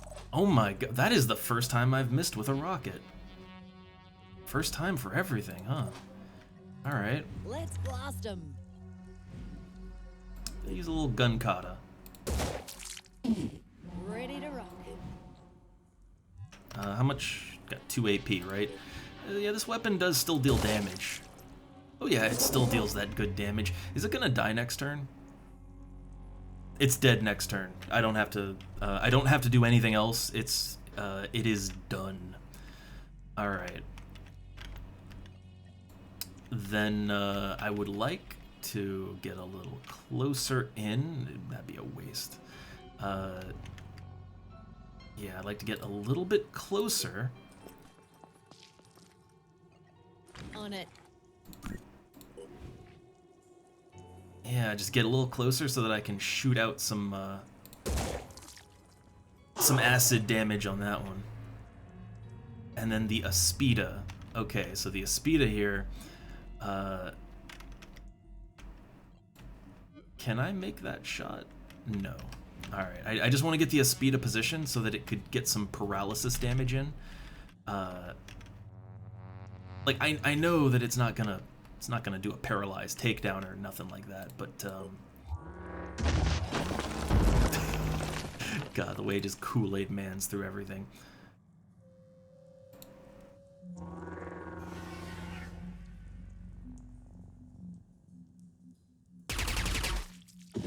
Oh wow, we could actually successfully paralyze it, but not what we're going for. Paralysis, the more paralysis you stack up, the more action points they lose. So that's the idea behind doing that. Just wreck everything. Alright. Oh, is that as far as we can go? I think I'm gonna have to, okay, I'm gonna have to use the jump ability. Oh, there's Stim Cloud. I guess I missed it. It's a 3 action point thing, but okay, cool. I kind of feel like I should have used Stim Cloud instead of trying to shoot with this, because an extra 2 action points would have done a lot of good, right? I'm learning still. I'm just a little guy. All right, it's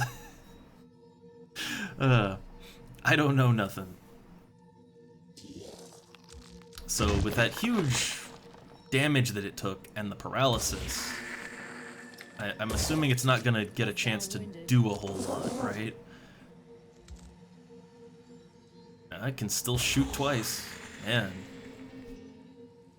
But small acid damage doesn't really do a whole lot. But yeah, I think we want to make more use of Stim Cloud. I think it would be a good idea. 5 by 5. All right. Taking aim. I mean, so far we're not really getting a lot of resistance here, you know? Bullseye. On it. And Chesty is very accurate. Reloading. Okay. Let's see. I want to get out of the cloud here. So, like, move over here.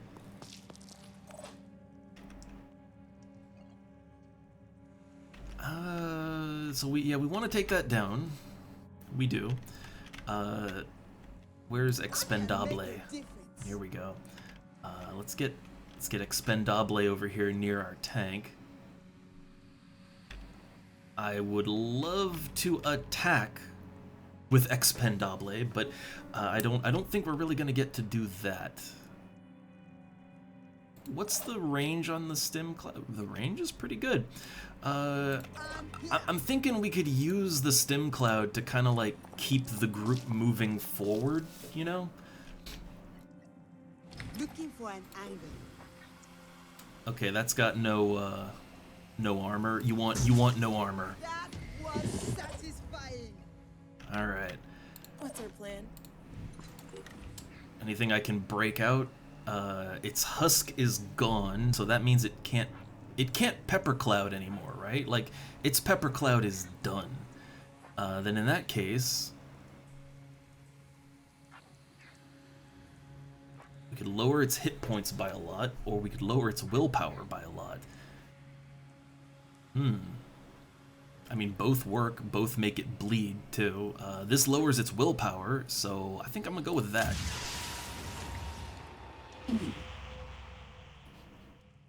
Hey there, experiments. All is good. We're doing a lair. There's like 3 layers and 1 citadel active on the map, so I'm realizing that we need to deal with that. And oh god, I'm always like, the reason why there's so many layers active is that I hate the layer missions. I hate them. Absolutely hate them. So I've been putting them off, I'll admit.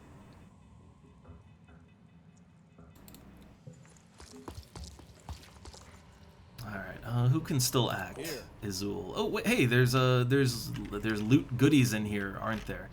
And also, I just realized that this has 4 doors, so we can we could totally go in here and get whatever's in this. What is in this? What's in there? Ah, I see. A mutagen pack. Oh, it's goodies. Goodies is what's in there. Well, let's see. I mean, this is it's really cheap and easy to make stuff like this. I mean, I guess if I'm gonna loot something, I want to loot high value targets, right? So the pack of mutagens, I mean, it depends entirely on how much mutagen we talking about. If it's only 100, I mean, I can get that pretty easy. I'd say we loot the helmet, because I know for a fact that's like, you know, armor costs a little bit to make, so we want that.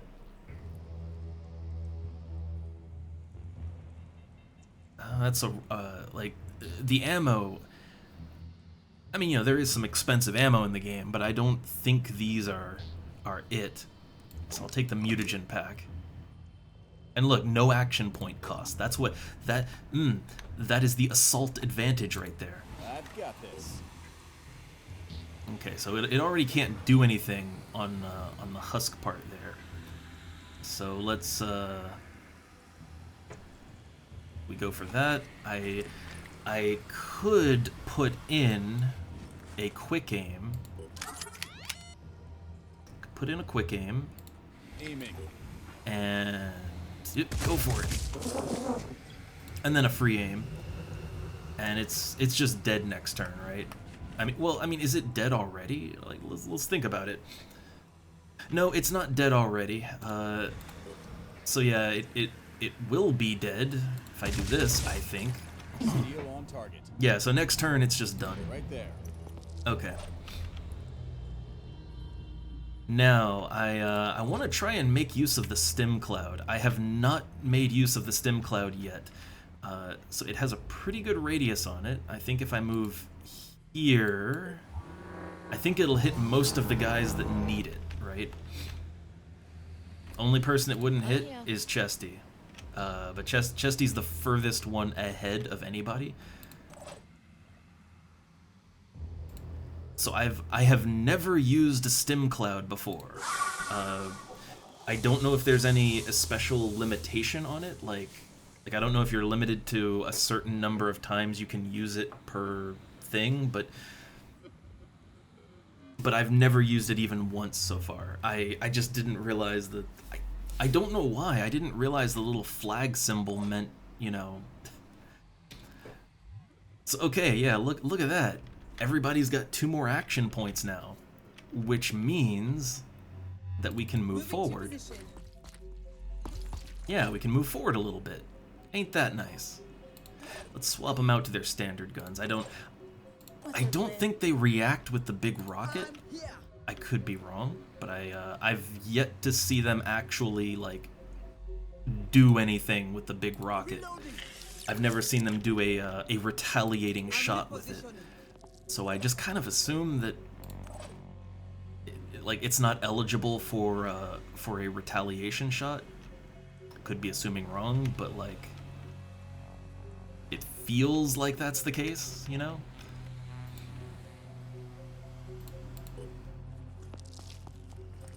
Oh, he's got the mist repeller on. Okay, cool. So you don't have to walk through the mist with him. He clears the way. All right. So we're just moving forward with some of our guys, just to move forward, you know. He's still got input's still got some action points here, but I'm not gonna use them. Not gonna use them. All right, and down it goes. Yeah, acid, poison, paralysis. Like I want to make better use of all of it. Oh no, damage! Ow, ow, owies. Chesty's pretty tough though. Chesty'll be fine. Though she is currently coated in acid, she'll be fine.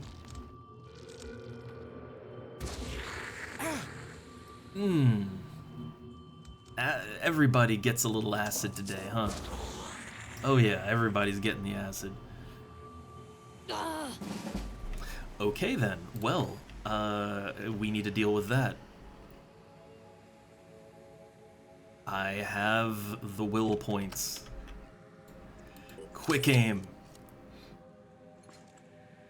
Also, I really should make more use of recover. Admittedly, I don't think I've ever used recover actually. It only takes action points, but it uses all your action points. So let's see.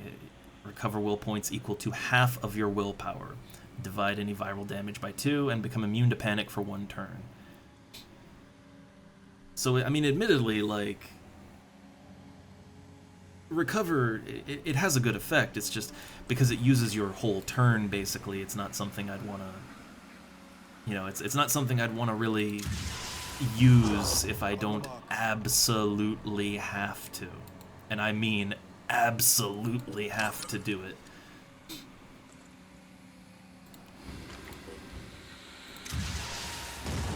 Alright. I just want to get the pepper cloud gone, you know? Get rid of that pepper cloud. Have to focus. That again. Okay, husk disabled. Now, if I just walk around, that should clear up the cloud here, right? Yeah, if Azul just walks, he cleans out the mist. I love This that. works. Okay, Receiving. Loud and clear.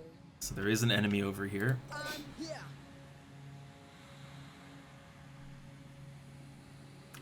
It doesn't appear to have any armor on it, like no shield or anything like that, so I could very easily pump it full of poison juice here, right? Yeah, I could pretty easily do that, so I will. Pump up the poison. Acquiring targets. Alright, that is 120 poison damage. So if we can lower its overall health below that, then it'll just drop dead. So we got goals. Hold up. There's a building in the way. It's a little hard to see it, but yeah, building in way.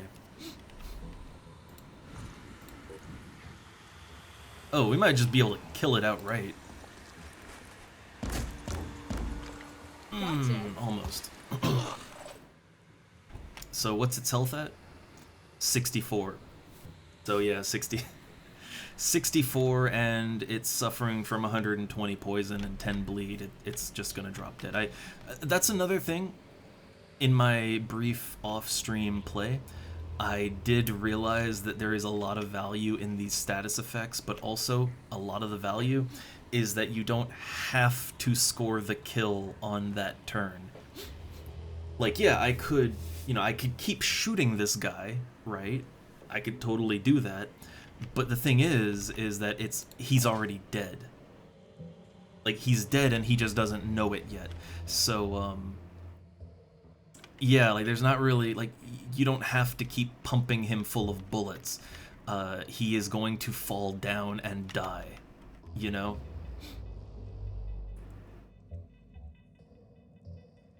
Alright. I wanna do a little acid damage to that Acheron over here. Wrong target. There we go. This puts me at a penalty for... Oh no, it doesn't. I thought this put you at a penalty for accuracy. Yeah, it's just shoot your handgun for free. That's just what it does. Shoot for free. I'll take it.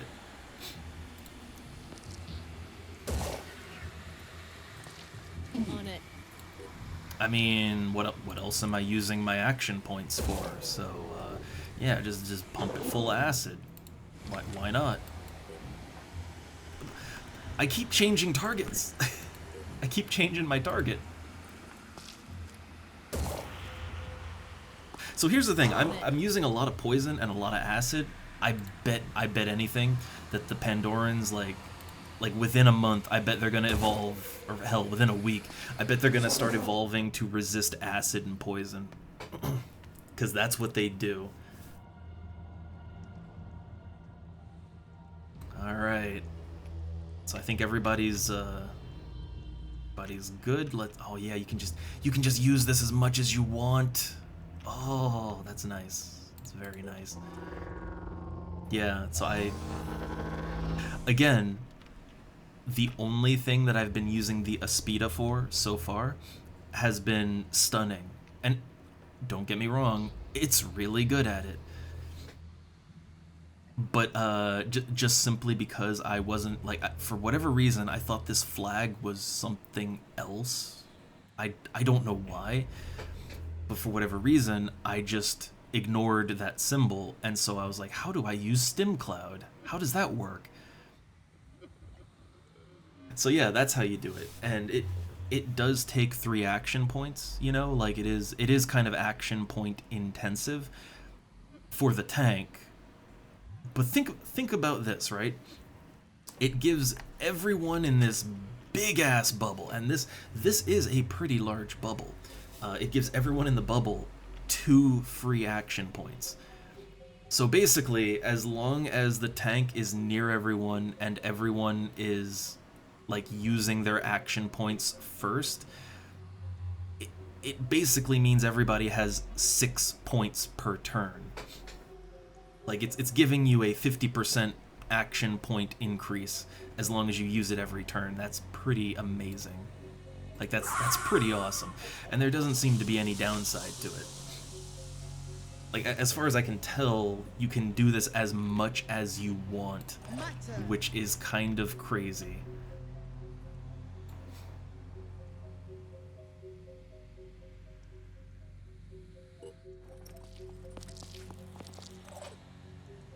So yeah, how I'm gonna use it is just to kind of advance forward with our guys, you know? Moving. Is that a thing I can... That's a thing I can hide behind, alright. God, I love the mist repeller. Do I want to reload? I guess I can reload for free, so it doesn't really matter. I can reload when I need to reload. Looks dangerous. Reloading. Right. That free reload. I love. Yeah, I gotta be honest. I should give Assault to more guys as a secondary, because that Yeah, the ability to freely reload is quite nice. Quite nice. Let's see. So I'm still looking for where the like where is the structure gonna be, and I'm still leaning towards it. I feel like it's probably over here, right? Like, I can't really see what's going on there, but I feel like it's gonna be around one of those last areas. I don't think they would have put the structure at the start of the mission. That's usually not what they would do. Like, they generally want to make the game as bullshit as possible, so I think...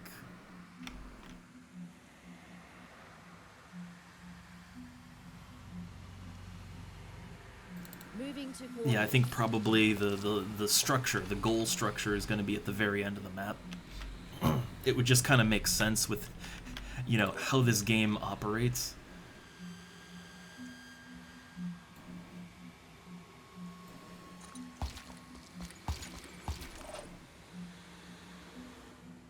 Alright. And they drop dead. And so far, this is a pretty easy mission. But I mean, I guess it's easy because I'm willing to spend a lot of materials to, you know, to rapidly burn down the bigger threats, right?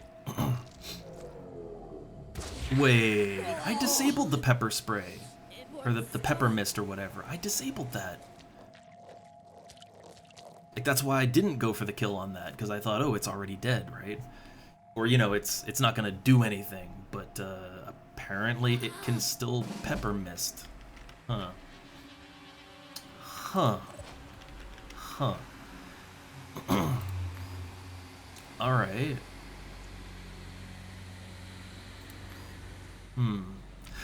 I might want to put Chesty inside the tank. Just that'll heal her up nice and good. She doesn't have a good clean shot there. Anybody got a nice shot? No. No one has a good shot here. Let's bring Izul out to the front a bit more. Because he'll clean the mist out. Like, he'll give everyone a place to stand, basically. Yeah, I disabled the husk. Like, they're not supposed to be able to shoot out their mist, right? Is there something else that lets them do that? Yeah, I feel a little bit, you know, I honestly feel a little bit cheated. Like, when you disable the husk, that's supposed to mean that they can't do that attack anymore. So yeah, I'm a little...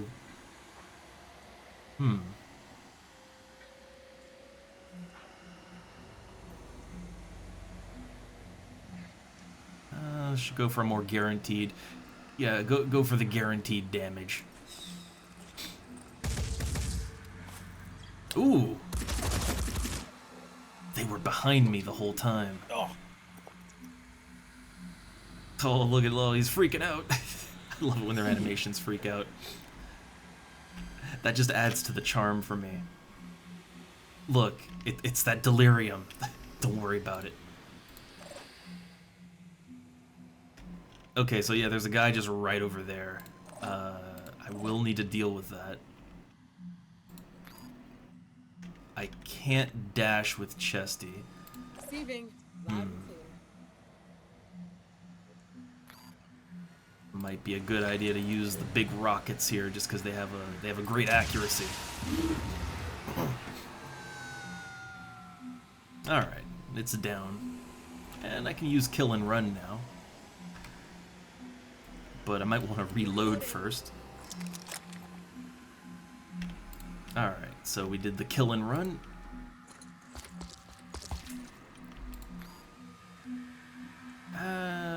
Might be a good idea to hunker down, but we don't know. There it is. Where is it? Where is it? It's right there. And it's actually just kind of right out in the open. Like, it's not even particularly well hidden or anything. It's just there. Okay. Yeah, I was expecting it to be a little more, you know, concealed, a little more, I don't know, like just in a little bit harder of a place to get to, you know? That's what I was expecting. All right, do I jet jump into the middle of all this or take it slow? It's probably a better idea to take it slow, I think. Unfortunately, Izul is just kind of like, he's just kind of right out there, just ass open. So he's not in a great spot.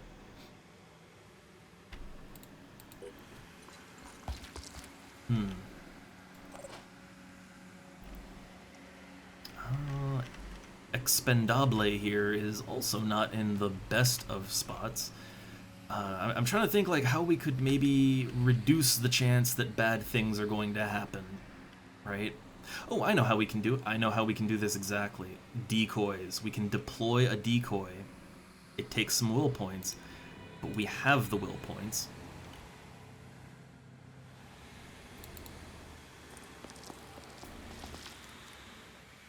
Yeah, let's deploy a decoy like right here, and which also, by the way, the decoys they don't just fool the they don't just fool the dumber humanoid Pandorans. They confuse all of them.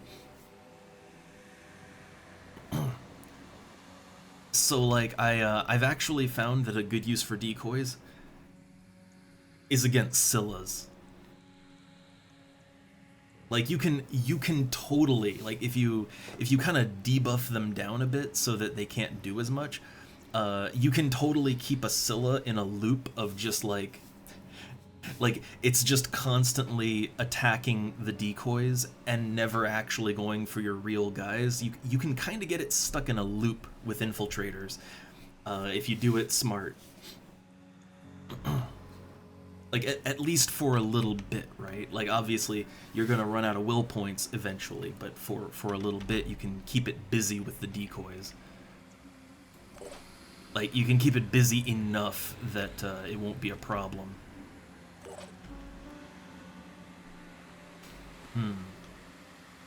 Looks dangerous. Let's move up.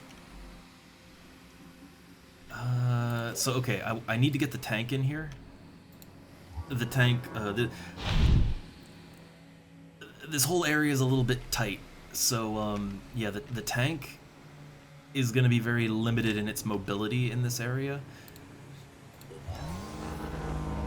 Yeah, like I think the tank, I think it would be able to, like, would it be able to move around here?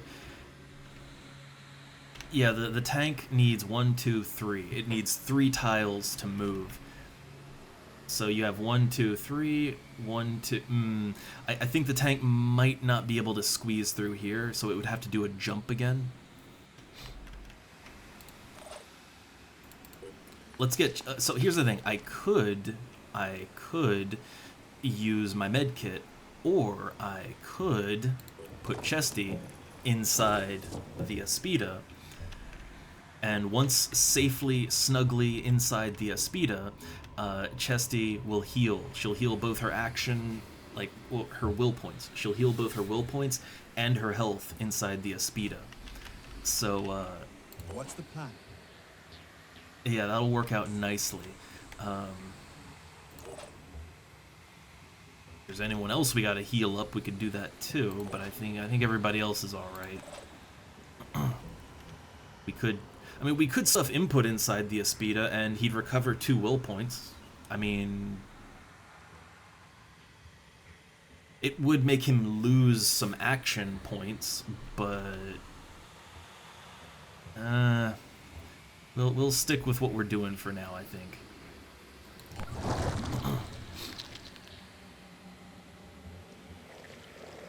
So what's it doing? It just ended its turn? It didn't even try? Uh-oh. Grenade! I wasn't expecting that.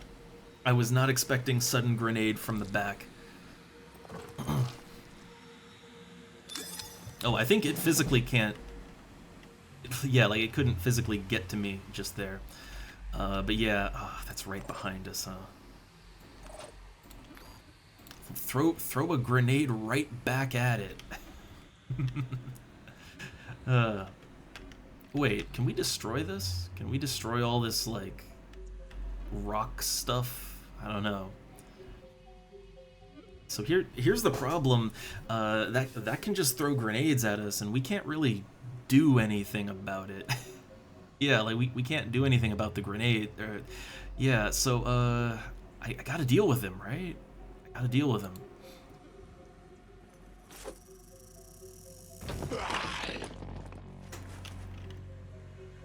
I don't have a lot of great options to deal with him, is the problem. Standing by. So the decoy did work. Yeah, the decoy did work.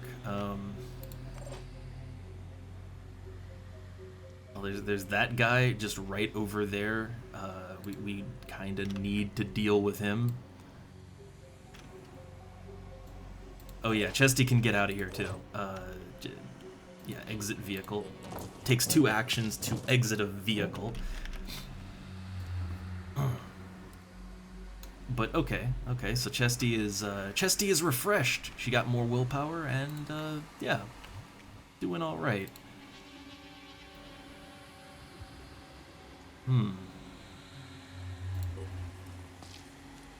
I'd like to start actually hitting the structure that we're here for, but On it. you know. Alright, 90 acid damage.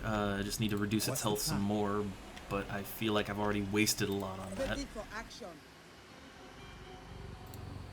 On my way.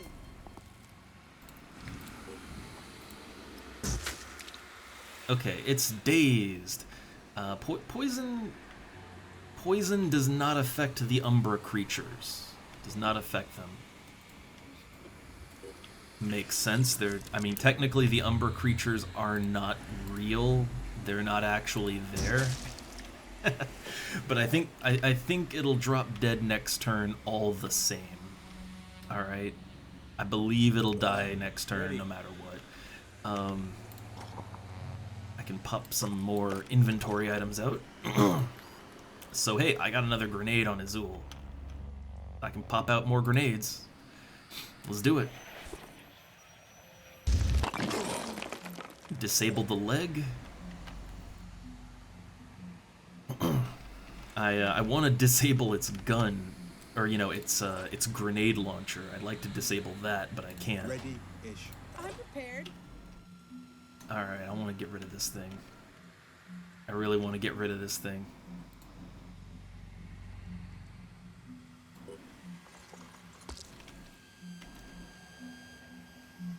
Finger on the trigger.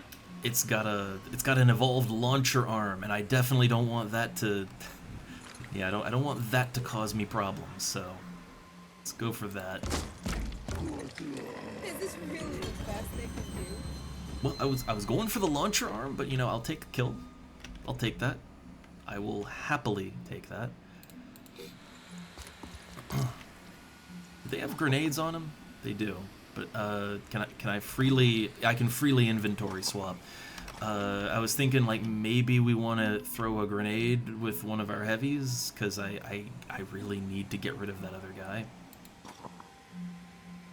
So I mean, right now we don't need that active. Hold up, no, give that back. I love that inventory actions are free. Okay, throw grenade, and there we go. We have enough.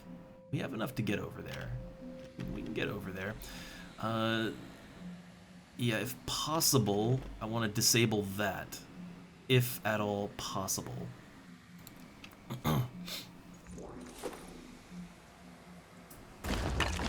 Did damage, but nothing else. Okay. Put the med kit back on. If we give Lambda, Ready for action. if we give him some of that good stimulant cloud here, we could get them to throw another grenade. But yeah, let's take this off. No action point cost. Wait. No action point cost. Not enough action points. Well, which one is it? Do they have a grenade? They have a fire grenade, but they don't have the free inventory thing.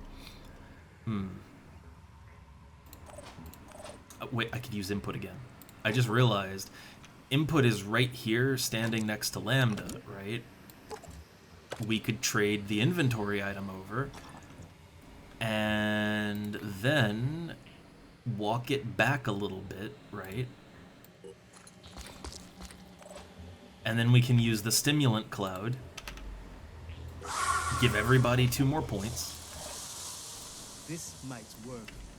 If you can't tell, I am really trying so hard to take out this thing, or to, at the very least, disable its arm or something, you know? Not a kill. I keep damaging the arm, but I can't get rid of it. I can't stop it.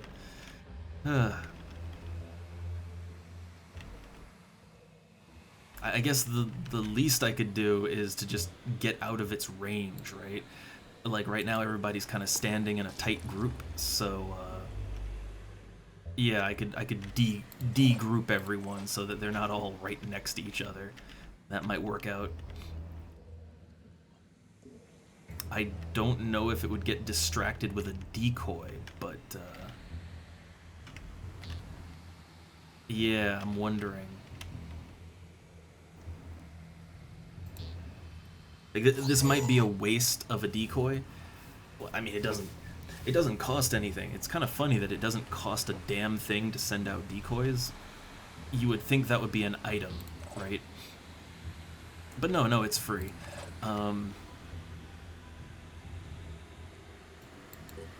Yeah, so maybe sending out the decoy will help. Maybe. Switching.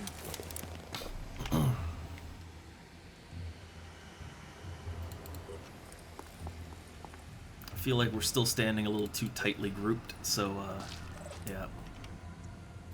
Standing by. Okay, Lambda didn't get hit by the cloud. God, I should have been making use of Stimulant Cloud a long time ago, because it is actually really good. And that melts. So it went for the decoy. I mean, it also hit the tank, but like, man, it's hurting the tank a lot. But at least, you know, it's going for the decoy, right? At least it's doing that. Okay. We need to get the Aspida out from behind here. Like, we got to get the Aspida out in front of everything. It's gonna take a couple turns to get the Aspida to where we want it to be, isn't it? It's fine. I'd still like to take care of this this dude back here, because he's gonna be a problem. But I think if we move far enough away from all that, it should be alright.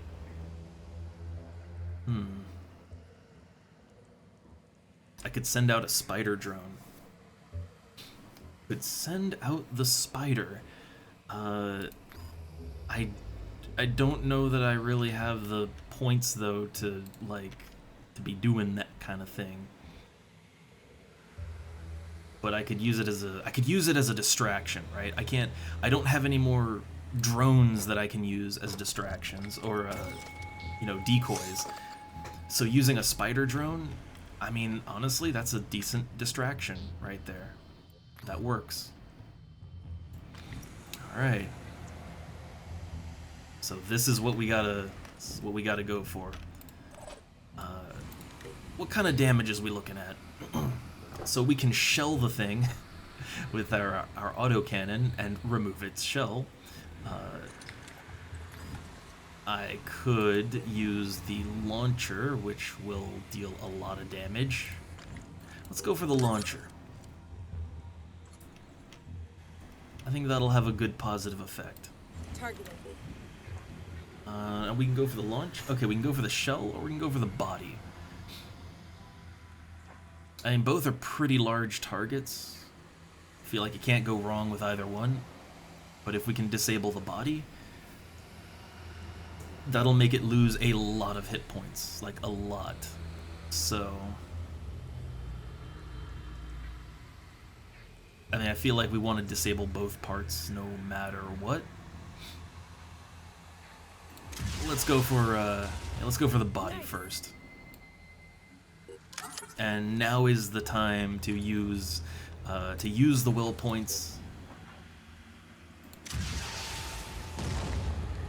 You know, no holding back now. No need, no reason. Ready? Ish. Okay, let's see. Who else can do anything? Standing by. Alright, input can do stuff.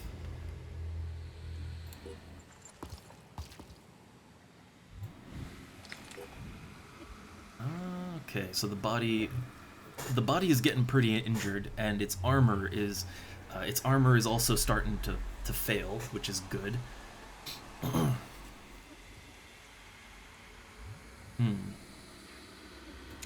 Yeah, let's just focus on the body for now.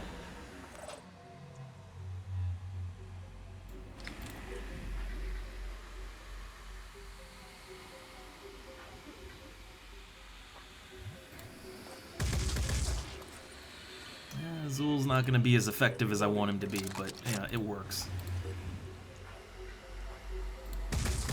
Okay, I think the armor is gone on that particular body part now, which is good because that means we can poison it now, right? Like, poison will actually do something now, because in order to score poison, you have to at least do 1 point of damage to the body of the enemy.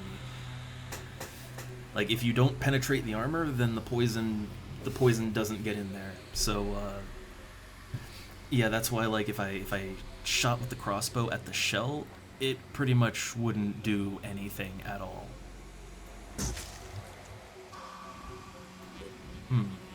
So yeah, it's resisting some damage, but it's not resisting the poison. It's just hard to actually 5 by 5. apply the poison. It's hard to get it in there. We need to get Chesty in a better spot. Chesty is kind of completely blocked standing there. On the move. But it seems like we have other than the one dude that's like standing behind us, it seems like we got pretty good clean shots at the structure now. Alright, stack that acid damage. That good acid damage. I could fire, I could do some paralysis, but it's not really a lot of... no reason to really do that.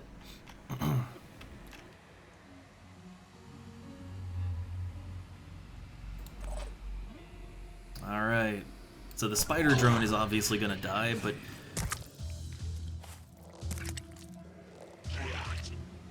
But like, oh my god. Oh my god, the spider drone just like, the physics on its little legs just freaked right the fuck out. I love that. Oh, that was beautiful. Okay, let's get the Aspida over here.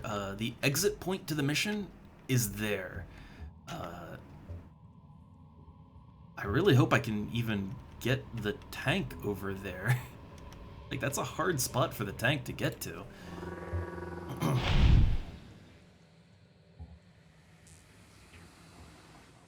Yeah, like, it's gonna be tricky for the tank to actually physically get over there. Got our work cut out for us.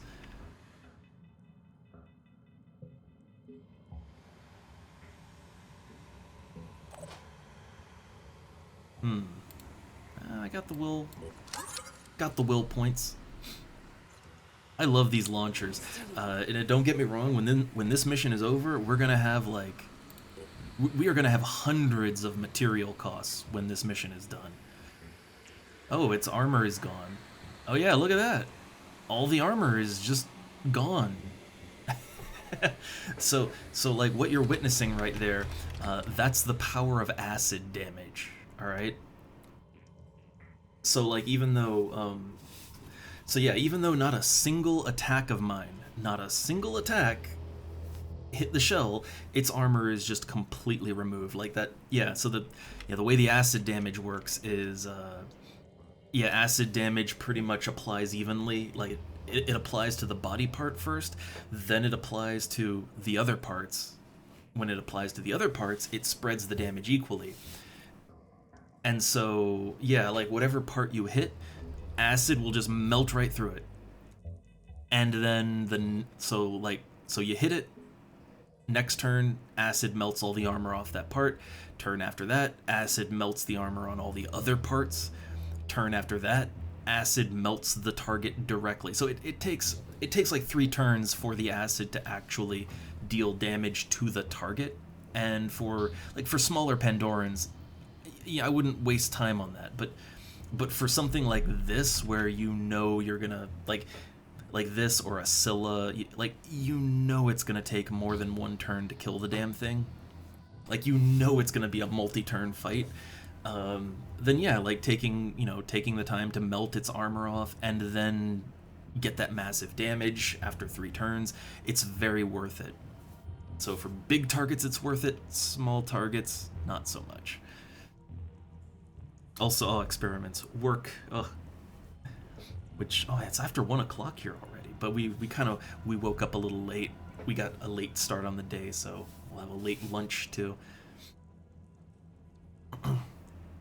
Time zones. Time zones. What's the plan? Alright, we do still have to deal with this guy.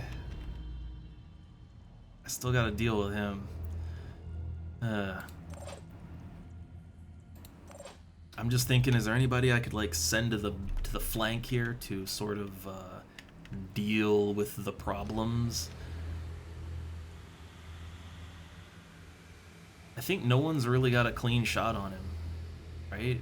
That's sort of the issue.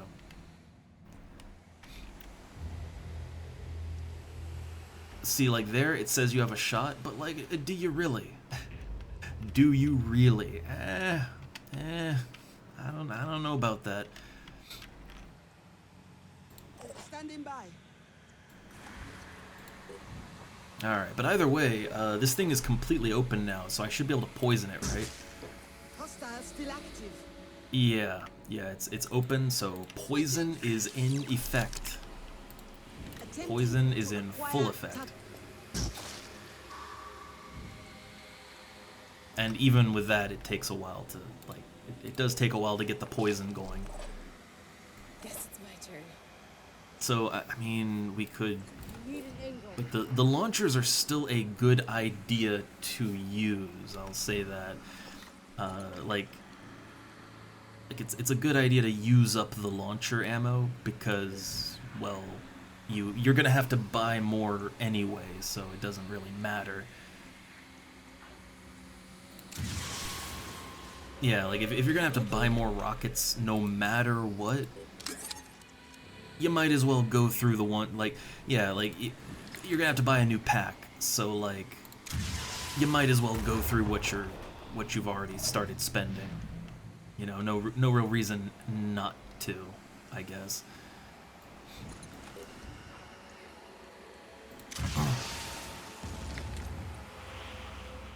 But once we spend out all the rocket ammo, yeah, like, let's switch back over to that. Which I think I've actually gone through all the ammo I had. Yeah, that was all my rockets, huh?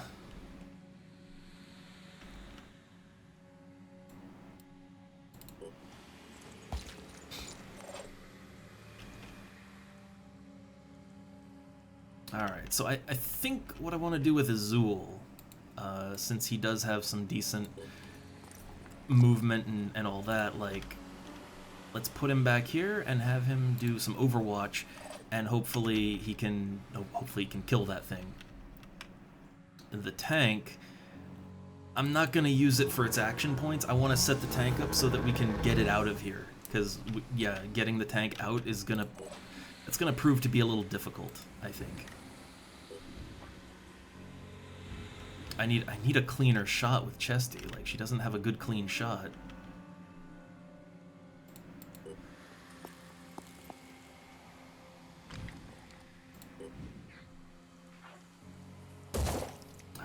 right. On Yeah, it. so the acid damage, again, might seem a little lackluster, Hostile wounded. Taking aim. but it's gonna add up to something good. I promise. I promise. Alright, we're stacking 260 acid damage now.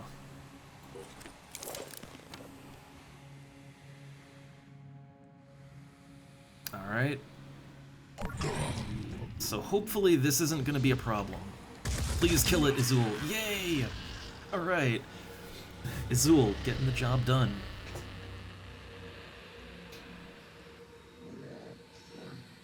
Oh, it's gonna become a delirium monster.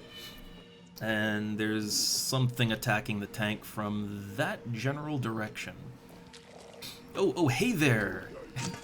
He just popped out of nowhere. Oh boy.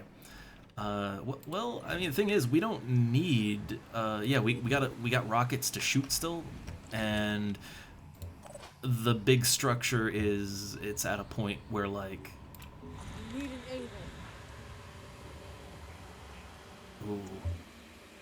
We could take out the shield and everything right here. We get yeah, let's do that. Arm disabled. And just advance. Like we need to be thinking about how we're gonna get out of here, you know? Getting out of here is gonna be a bit of a problem. Ready. So how's the yeah, the damage is still like it's stacking up pretty nice on this thing.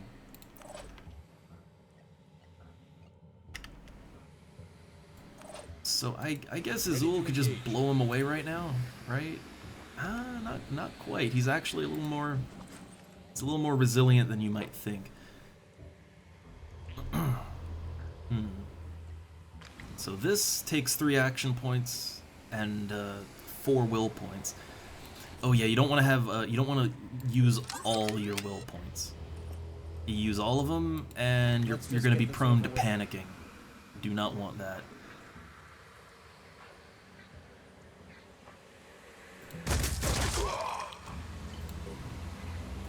Blow both of its legs out. Okay. And it's taking 30 bleed damage, so I'm pretty sure it's just gonna die.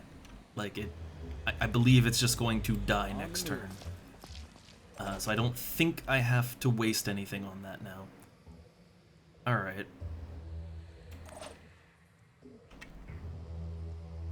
So with our infiltrator... So I'm pretty sure that there's like an enemy over there somewhere. And I'm tempted... Well, I guess I don't have decoys anymore, right? I don't have any decoys that I can shoot out. Attempting to So in that case, just keep pumping it full of poison. It's 40 poison a shot, right? attempting To 180, tactics. 220. So yeah, it does. It's 40 poison a shot. I'll take it.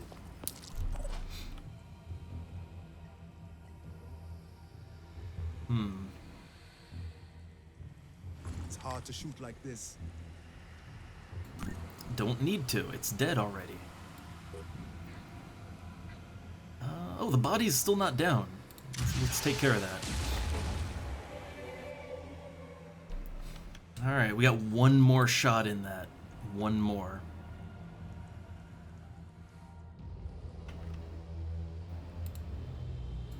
I'm on the move.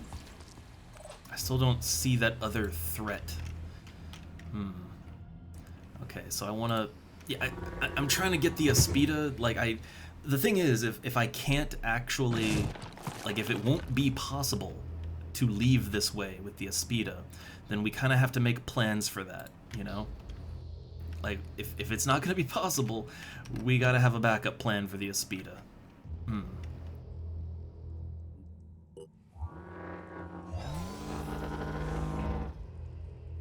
Man, it's XCOM all over again, where you... It's like, oh no, it's a 1-tile corridor, and the tank is 4 tiles. Oh no. Keep it together, operative. Just need the right angle. Alright, so I'm gonna continue my plan of pumping it full of acid. Like poison and acid, I'm telling you. I'll stop. Stack them up together, it works out nice. Okay. Need a better shot. 440 acid damage now. And 220 poison damage and 20 bleeding damage. Yeah, that just drops dead. As you do.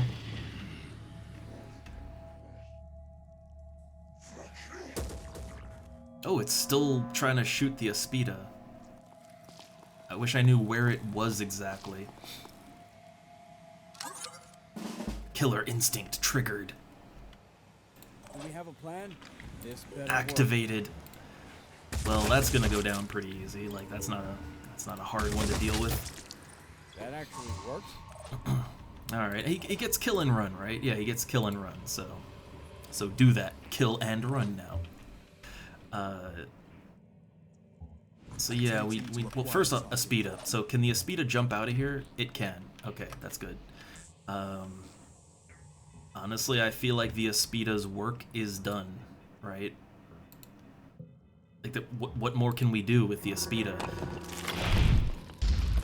We don't need its we don't need its abilities. We don't need, yeah, so I'm just gonna maneuver the Aspida over here. And, I mean, if I really need it, I can pull it back, but otherwise, just keeping it parked at the exit. That makes sense to me. Sort of.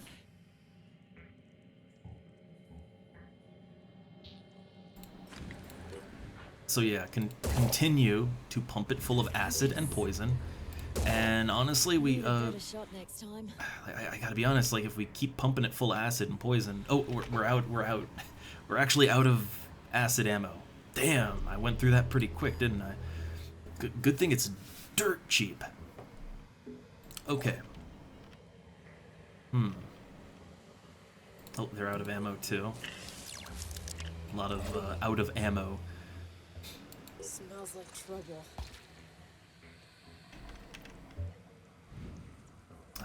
No shots. No shots. Could do a jet jump here.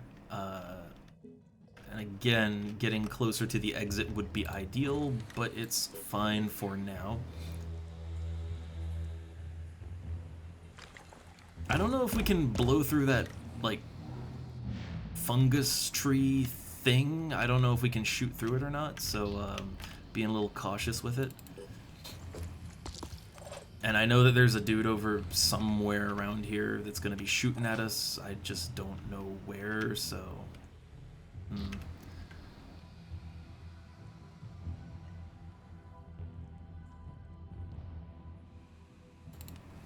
I guess just stand on the other side of the mushroom and you'll be okay. I guess.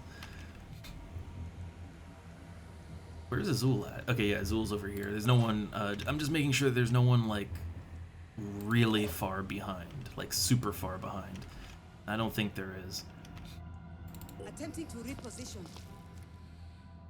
So yeah, like it's frustrating. I know there's something that has a line of sight from over here. I just don't know where. Very frustrating. It's got a lot of damage racking up on it. Like, I mean a lot.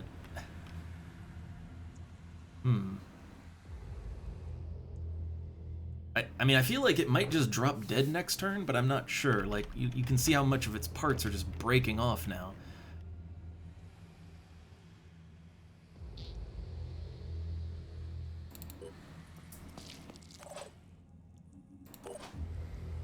Okay, so yeah, Chesty doesn't have any more acid ammo, so just move forward. Move forward, hope you don't get shot at. Yeah, look, 720 damage in one turn. That was the acid and the poison damage combined. Man, that is what it's all about right there. Like, I wasn't kidding when I said that acid and fire, or acid, well, yeah, fire too. Acid, fire, poison, virus, etc. It all adds up real nice. Standing by. Okay, so he's panicking right now. Not great. The enemy is all the way over there. I'm also realizing, you know what we didn't come into this with? All set. We didn't come into this with any long-range capabilities at all whatsoever. Not a single one. Pushing on. So yeah, at this point, let's just get out of the map. I'm tempted to bring the Aspida back just to like take care of our heavy that's freaking out. But let's anyone doesn't need to be here. We should start evacuating them off map. I think that's a good idea.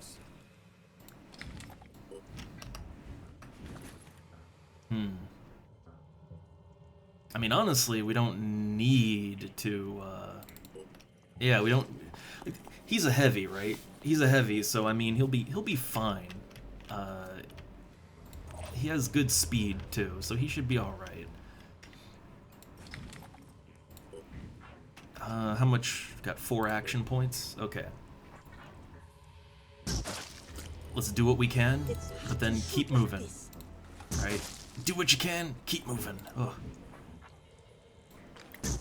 Oh, you missed. Missed. And considering that this character only has 2 willpower, we probably don't want to, Oh, and we're out of ammo. And we're completely run dry. Like, it's a good thing that I decided to go into this mission with a lot of extra ammo. We could have been in trouble if I didn't. We could have been in some real trouble if I didn't pack some more ammo in. I'm gonna try dashing. Alright, but I put a lot of poison on that thing, so yeah, it should be fine.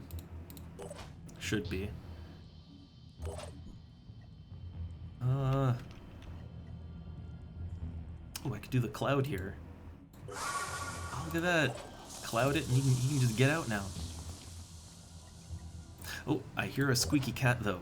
Real quick, I hear a cat. So I believe she's gonna be hungry.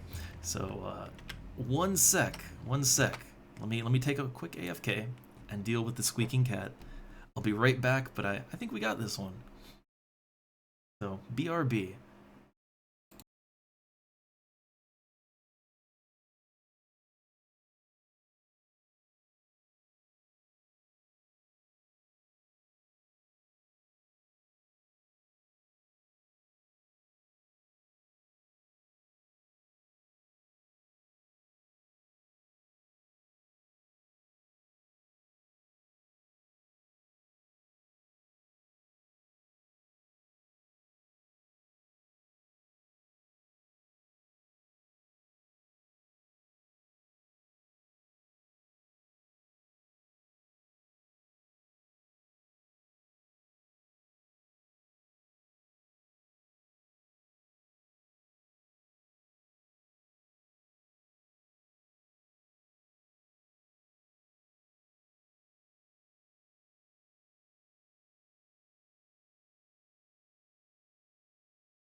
Alright, I'm back.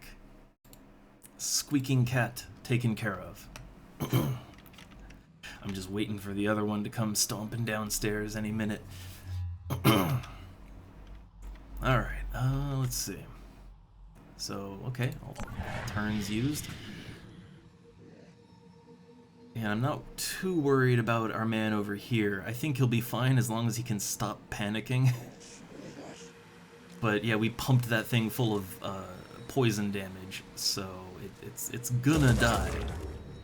It's gonna happen. Oh, that'll probably make them panic too, huh? Yeah. I can't take this anymore. I mean, as long as they panic and run away from the action, that's fine. Arms online. That's absolutely fine. But we might have to get we might have to bring the Aspida back over here. We might have to do that just because the they're getting whacked on a lot, right? They're getting whacked on a whole bunch. And the Aspida can take some damage. Yeah, it can take a hit or two. So I guess as long as, you know, as long as we're within range to jump back in, then I think it's fine. As long as we're within range to do that.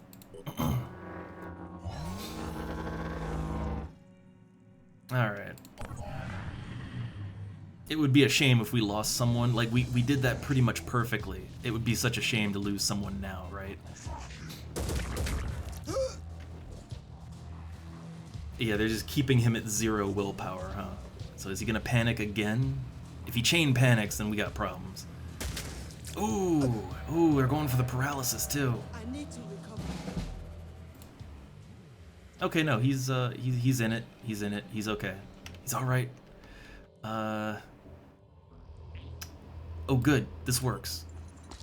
So that guy, he will drop dead. He will. Comms online. I don't think I need to. Yeah. So let's go ahead and use the stim cloud. What's the plan? Standing by. Yeah. All right. Can I get into the vehicle now? No, I can't. So even though I did the stim standing cloud, it won't let me get into the vehicle, even though I gave the action points, right? Yeah, so even though I gave him the action points, it won't let me do that. Alright. Like, let me just double check. It really won't let me? No. I feel like, hey, if I have the action points, just let me. Okay, so there's a sniper out there somewhere. Ooh. Ow. Oh, it's a virus sniper, which, not the worst. Oh my god, he's right there at the finish line and he's panicking. I can deploy a decoy now. Hey, actually, yes, deploy a decoy. Alright, cool, cool. Be right there.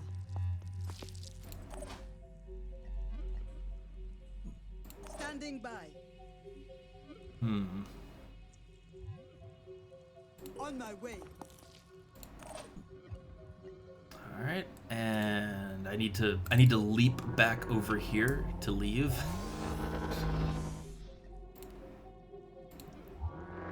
Okay, so I'm hoping that the decoy is going to distract the sniper so that we're not stuck in a loop of panicking and, you know, getting virused and then panicking and, yeah. I'm having a hard time getting these last 2 guys out.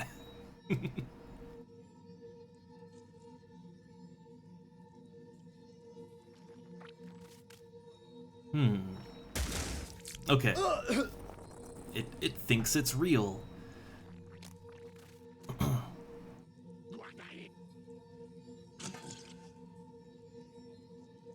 Not sure what it did there exactly. Ready for action. Repositioning. Man, this is like, honestly, this was not the worst thing ever. Could have gone worse, but like, Comes online. I hate that. Like, I have the action points. Just let me in. Just let me in.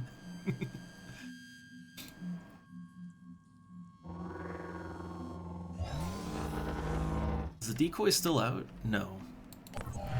I'll let it shoot at the tank. I need 1 turn to get this guy out of the damn map.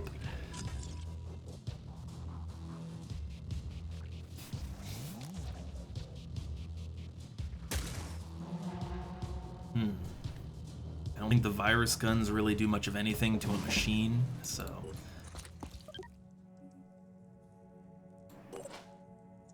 Okay, whew.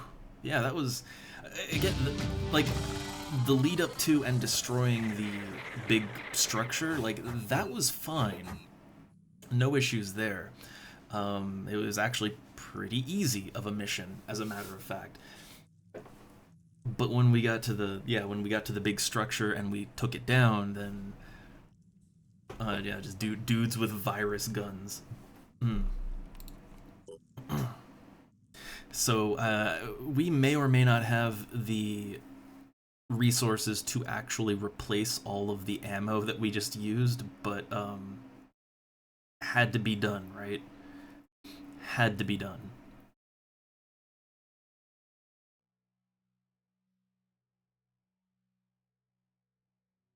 So I got 100 mutagens and a helmet. And, oh good, good.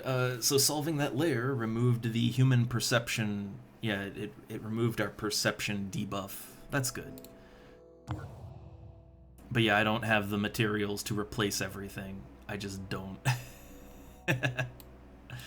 I have 9 tech. That is all I have.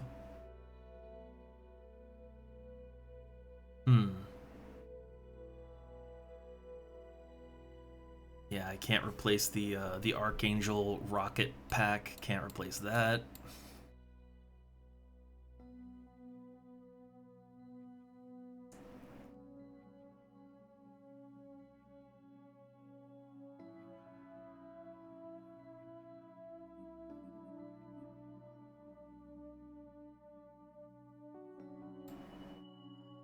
I guess I'll replace the acid ammo. Can do that. I guess just replace like some of the ammo across the board. The important ammo, I suppose.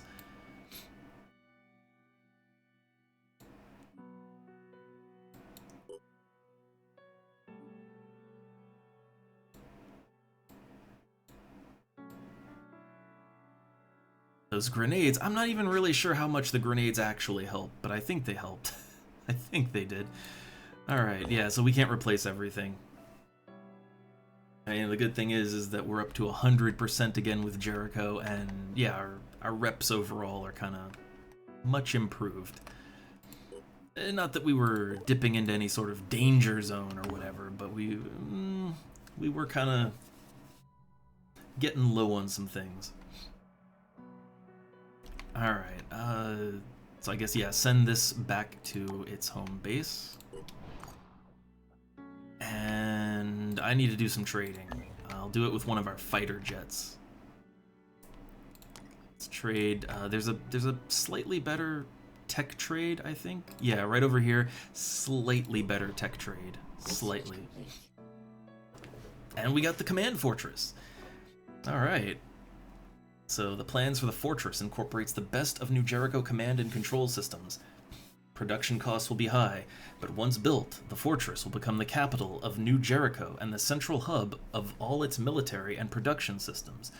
From here, Tobias West will be able to fully exercise his strategic genius, planning the campaign to utterly annihilate the Pandoran threat on Earth.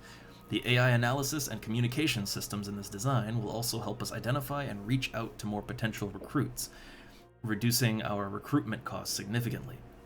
So I think this actually advances the plot for New Jericho, right? Like, this is advancing the New Jericho plot line, but also it's giving us a recruitment cost reduction. According to the sheer deluge of New Jericho spam we've received over our comms, Tobias West has finished building his new and impressive command fortress.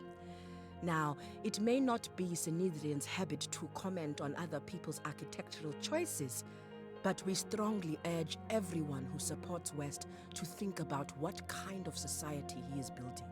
Oh no, he's militarizing. So yeah, I kind of figured you do projects like this, it's gonna make the other factions a little nervous, right? West claims to value freedom above all else, but can there ever be genuine freedom in a society dominated by hierarchies, watched over by the philosopher king inside his invincible fortress? He may offer the promise of victory over the Pandorans, but then what? What kind of world do you want to build for your children? So, wow, that made Synedrian really not like New Jericho. And the disciples also don't like them, but not quite as much, huh? So, are they... Well, I kind of figured they were getting into hostile territory no matter what, right? Like, New Jericho is hostile to Synedrian, hostile to Anu. So the only ones, I guess, aggressive, right? Aggressive is when they're actually going to attack each other. Which isn't great. But, okay, so yeah, like, the Anu are aggressive to New Jericho, and Sanhedrian are aggressive to... So basically everybody hates New Jericho. I really, like, I feel like what this game is missing is some way to play the diplomat between the factions, right? And I'm not saying it as like a difficulty thing.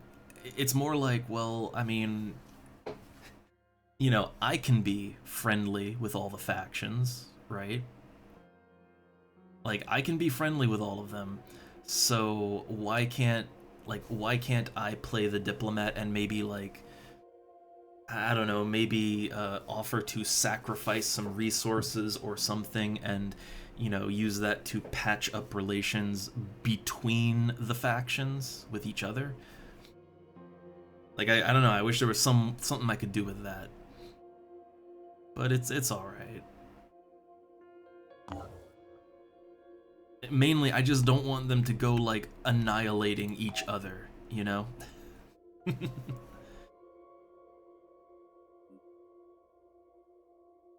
So, okay, if I research Project Domovoy, I'm guessing...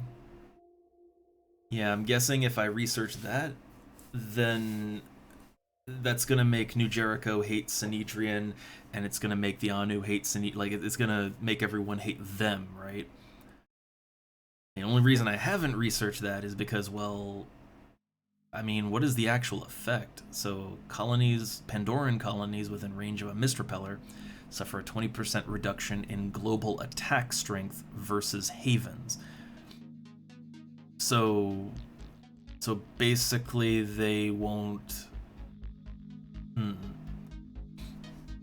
So I guess, like, it'll make havens more capable of defending themselves if they're in range of a repeller.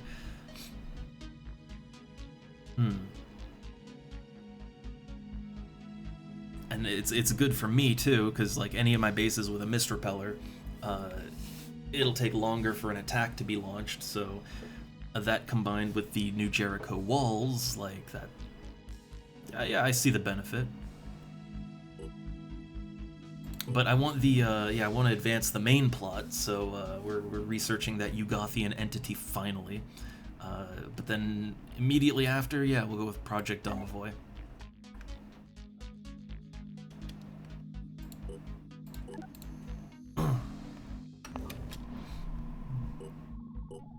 Alright, everybody on the two Helioses, they are fully healed and ready to go.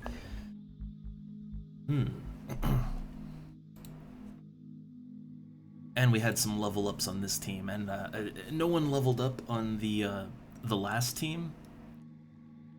But while they didn't level up, like, they did get 10 skill points, and we have some Phoenix SP, so we could spend some of that, you know. All right, what do we want to do here? So Hunker Down, I like Hunker Down, but I think I like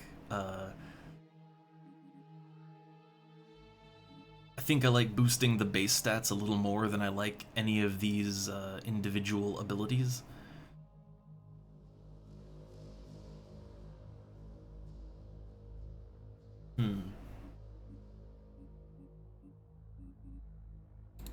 So yeah, give it a little more speed. Takedown's pretty good. It's pretty alright, but, like, heavies are more so going to be used for their long range abilities, not their short range abilities. So yeah, still they need mobility, so I'm all in on speed for this character. For now. And the Thunderbolt HC9 complete. I can't produce anything else. Alright, food for tech. Don't want to get rid of all of my food. But there we go, that's enough tech that I should be able to replace a lot of the things that I burned away in the last mission. I should be able to.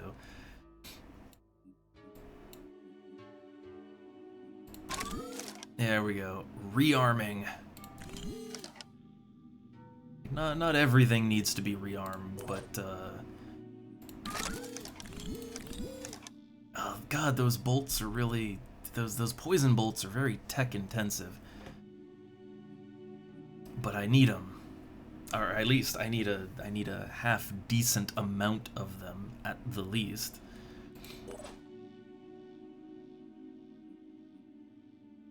Unaffordable. Okay, let's see if there's anything I can melt down, right? I did get this helmet. It's only worth 7 tech. Well, how about this? The Anu priest armor. I'm never gonna use that, right?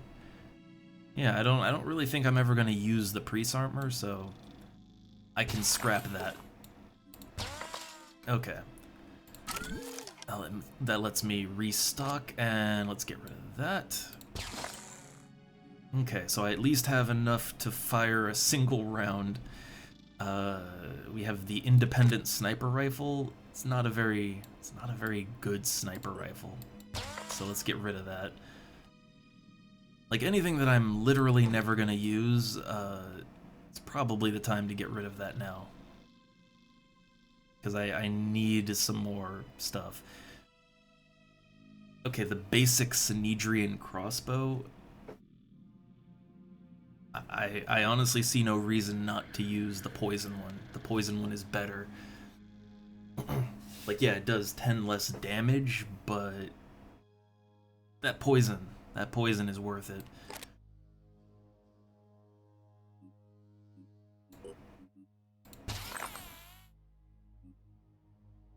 Alright, yeah, I'm just scrapping anything I can to get a little extra.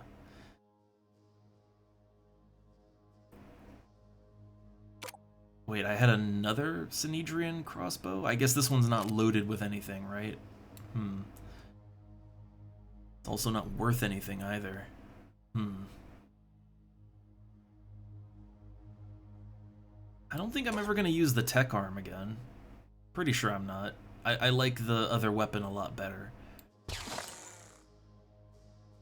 We have some basic Jericho Gauss sniper rifles at this point in the game. I would much rather use the armor-piercing ones. Like if I'm gonna use New Jericho rifles, I want to use the armor-piercing New Jericho rifles.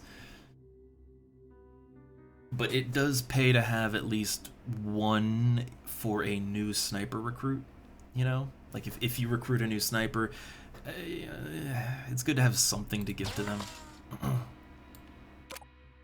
Okay, we have these independent assault rifles, and they are so crappy because they're just junk weapons. Yeah, just scrap that. Alright, there's probably some more weapons and stuff I'm never gonna use and I could scrap, but for now, that looks good. For now.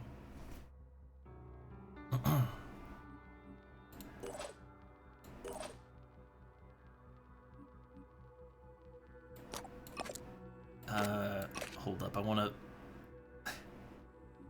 wanna unload that, but it seems like I can't, so... Alright.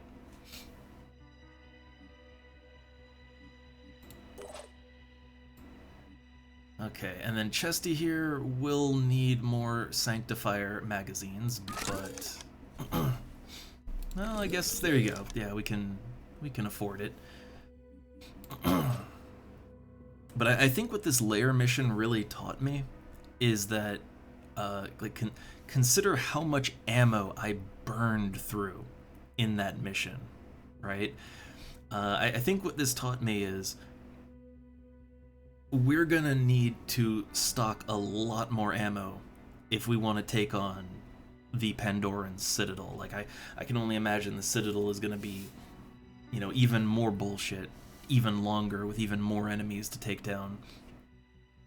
And by the end of this mission, of this last one, like, I was running dry on everyone.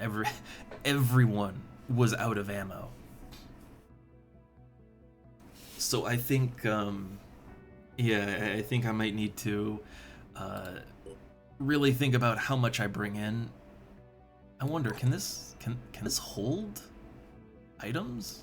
It can, okay. So I guess what we could do is we could load up the Aspida with a bunch of ammo and stuff, right? Like we could just load the Aspida up with ammo, and I assume we can trade with it? I've never tried to trade with the Aspida, but yeah, I assume we could pull stuff out of it. So yeah, we could use the Aspida both for its support action points, and we could also use it as just a storage trunk to haul around all of our ammo and grenades and whatever, and that might work out pretty well, actually. Alright, what are we missing here? Core stuff. Need more of that ammo. Need one of them. Very tech intensive.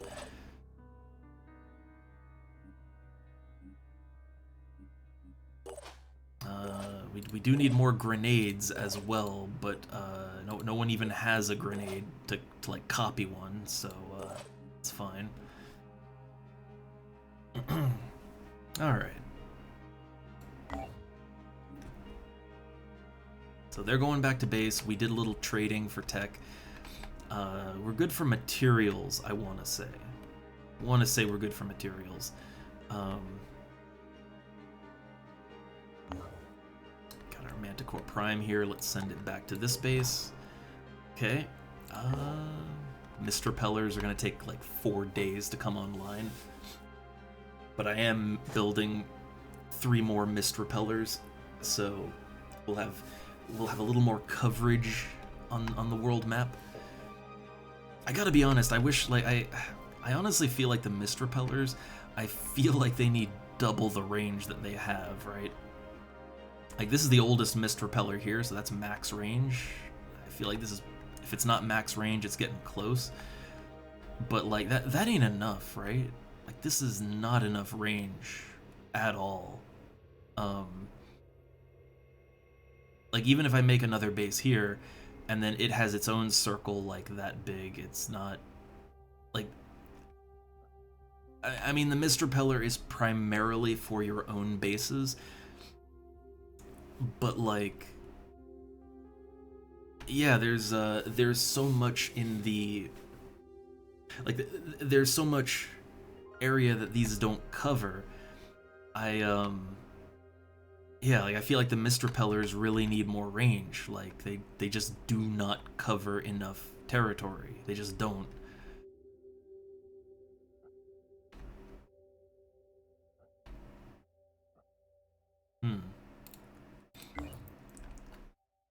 Alright, let's see.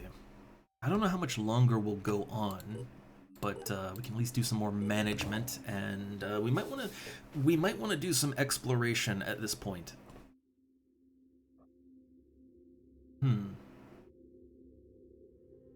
It's weird to me that this exploration site still has a little magnifying glass on it. But yeah, let's do a little exploration. So I think all the personnel that could be in, say, Phoenix Logistics B,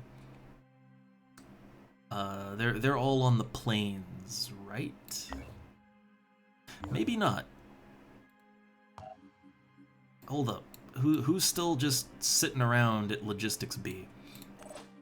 These guys. Alright. So put Vincenzo, put him in the Kinda Fast Mobile, and Alfred, put him in there too. And that fills it up, right? Yeah, we have 2 full, complete teams ready to go. Awesome. Not the best teams, but we got 2 teams. That's what counts. Ooh, we're a little overburdened here. A little overburdened. So I think we need to up our strength. We're gonna have to, right?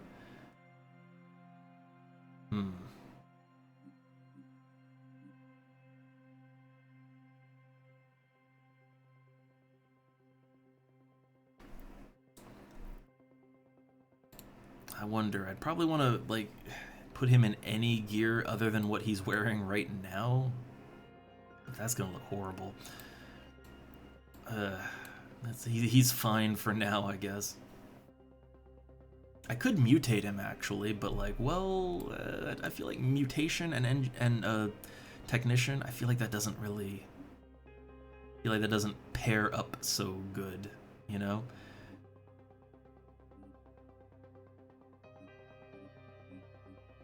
But yeah, I need more strength if I want to carry all this crap. All right. I'm gonna need some more though. I'd really like to carry 2 turrets into combat though. I would really like to do that. So I'm gonna have to take some things off.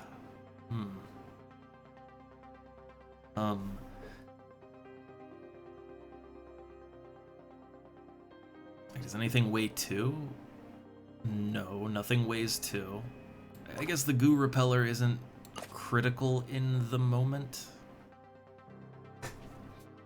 Fire and blast resistance are pretty nice, but honestly, I haven't run into fire or blast damage in a while. And Psychic Scream, I mean, that's easy enough to avoid. Just don't run ahead, right? Don't run ahead and you'll be okay.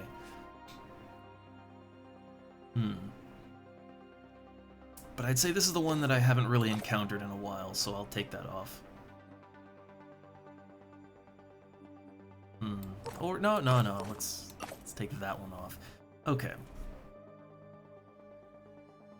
So now he can have 2 turrets, which will help out a lot. It's basically adding 2 extra soldiers to the fight. That, you know, that just can't move, but they do a lot of damage. And then we got this guy. And he's just... We need a better name for him. We already took Squidward, so we need another, like... I don't know. Oh, I know what we could call him. Here's a game reference for you. He can be Octodad.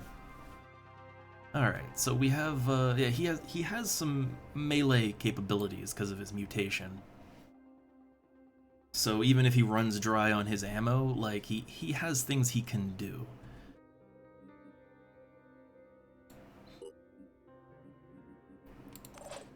Alright. But yeah, we've got 2 teams of 5 there. I normally pair them together so that we can send 8 guys into a mission. But 2 teams of 5, that can get shit done. Like, we could send them out exploring in opposite directions, and if they run into a mission, they can handle it. All right. So let's send one over here. And let's send one to another exploration location, and I'm just gonna do a little exploring because we need tech and materials and food. We need everything badly. I mean, materials is the one we could maybe scratch by on, but we need all the other stuff pretty bad. So until a haven comes under attack or the behemoth gets angry again, and until something happens that we can react to, the only way we can really get more resources is exploration or raiding, I suppose. But yeah, raiding would definitely hurt our relations with well, Jericho is the ones we'd raid, to be real. But we don't want to hurt our relations with them, especially not after we built them that nice command center, right? That would feel a little contradictory. Alright, so 2 4-hour projects going, and you never, like, they often just come up with nothing, so. Also, is the Tiamat is back at home base, right? It's getting there. Alright. That's back at its base. So, okay.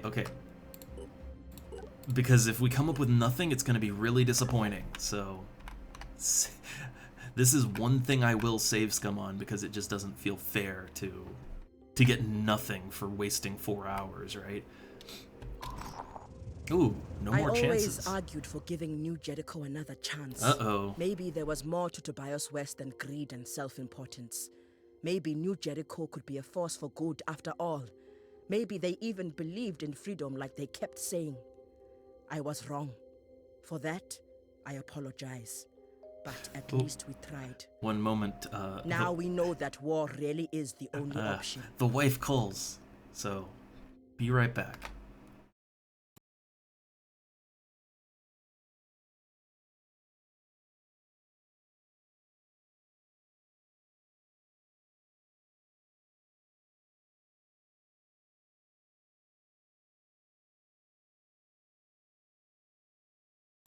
Alright, well, I guess timing on that.